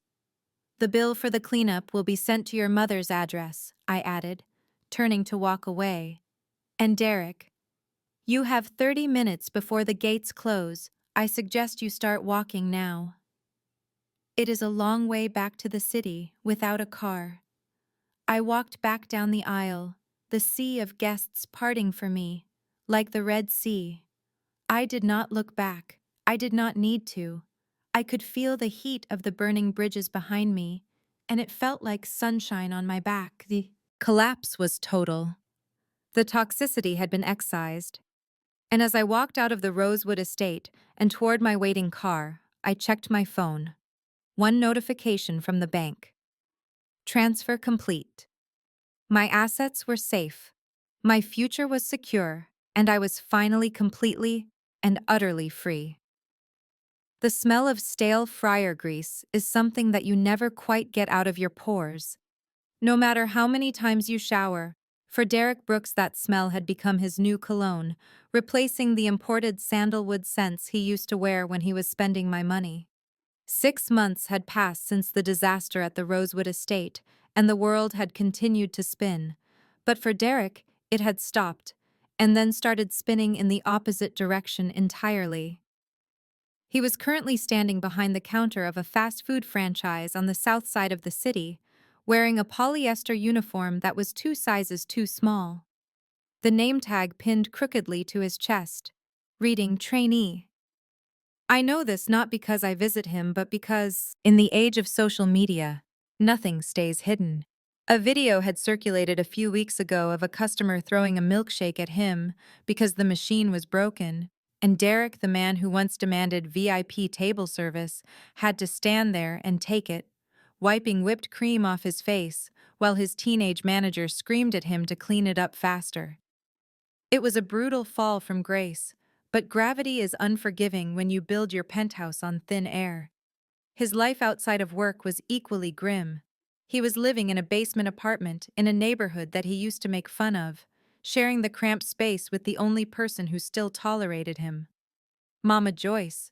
But tolerance is a generous word for what they had. Mama Joyce had not humbled herself. Instead, she had turned her bitterness inward, focusing it entirely on her son. I can imagine the scene perfectly, because I know the players so well. Derek sitting on a sagging mattress counting his tip money, trying to scrape together enough for rent while Mama Joyce sits in the corner complaining that the heater makes too much noise, blaming him for the fact that she has to take the bus to church now. "You let her trick you," she would say, her voice rasping with resentment. "You had it all, Derek, and you let that woman outsmart you. I told you to get her to sign the papers after the wedding, but you were too arrogant. You ruined us." And Derek would say nothing. He would just stare at the peeling paint on the wall, realizing that the mother who once treated him like a prince now looked at him like a pauper. Realized that her love was just as conditional as his credit limit. Meanwhile, 4,000 miles away, the only salt in the air came from the Mediterranean Sea. I was sitting on the aft deck of a private yacht anchored off the coast of Positano, watching the sun dip below the horizon, turning the sky into a canvas of violet and gold. The silence here was heavy, but it was a good silence. It was the silence of peace, of security, of knowing. Everything around me was paid for, earned and owned. I was not alone. Sitting across from me was Julian. He was not a project I needed to fix. He was not a dependent I needed to claim on my taxes. He was a partner in every sense of the word. A successful architect who ran his own firm. Julian had his own money, his own legacy, and most importantly, his own self-respect. He did not need my light to shine. He had his own.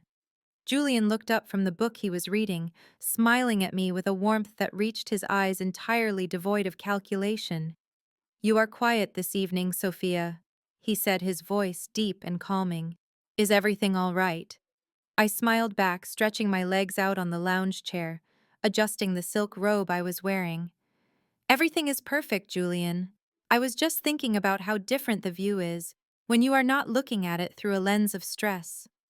He reached over and took my hand, squeezing it gently. "You deserve the view, Sophia. You fought hard for it."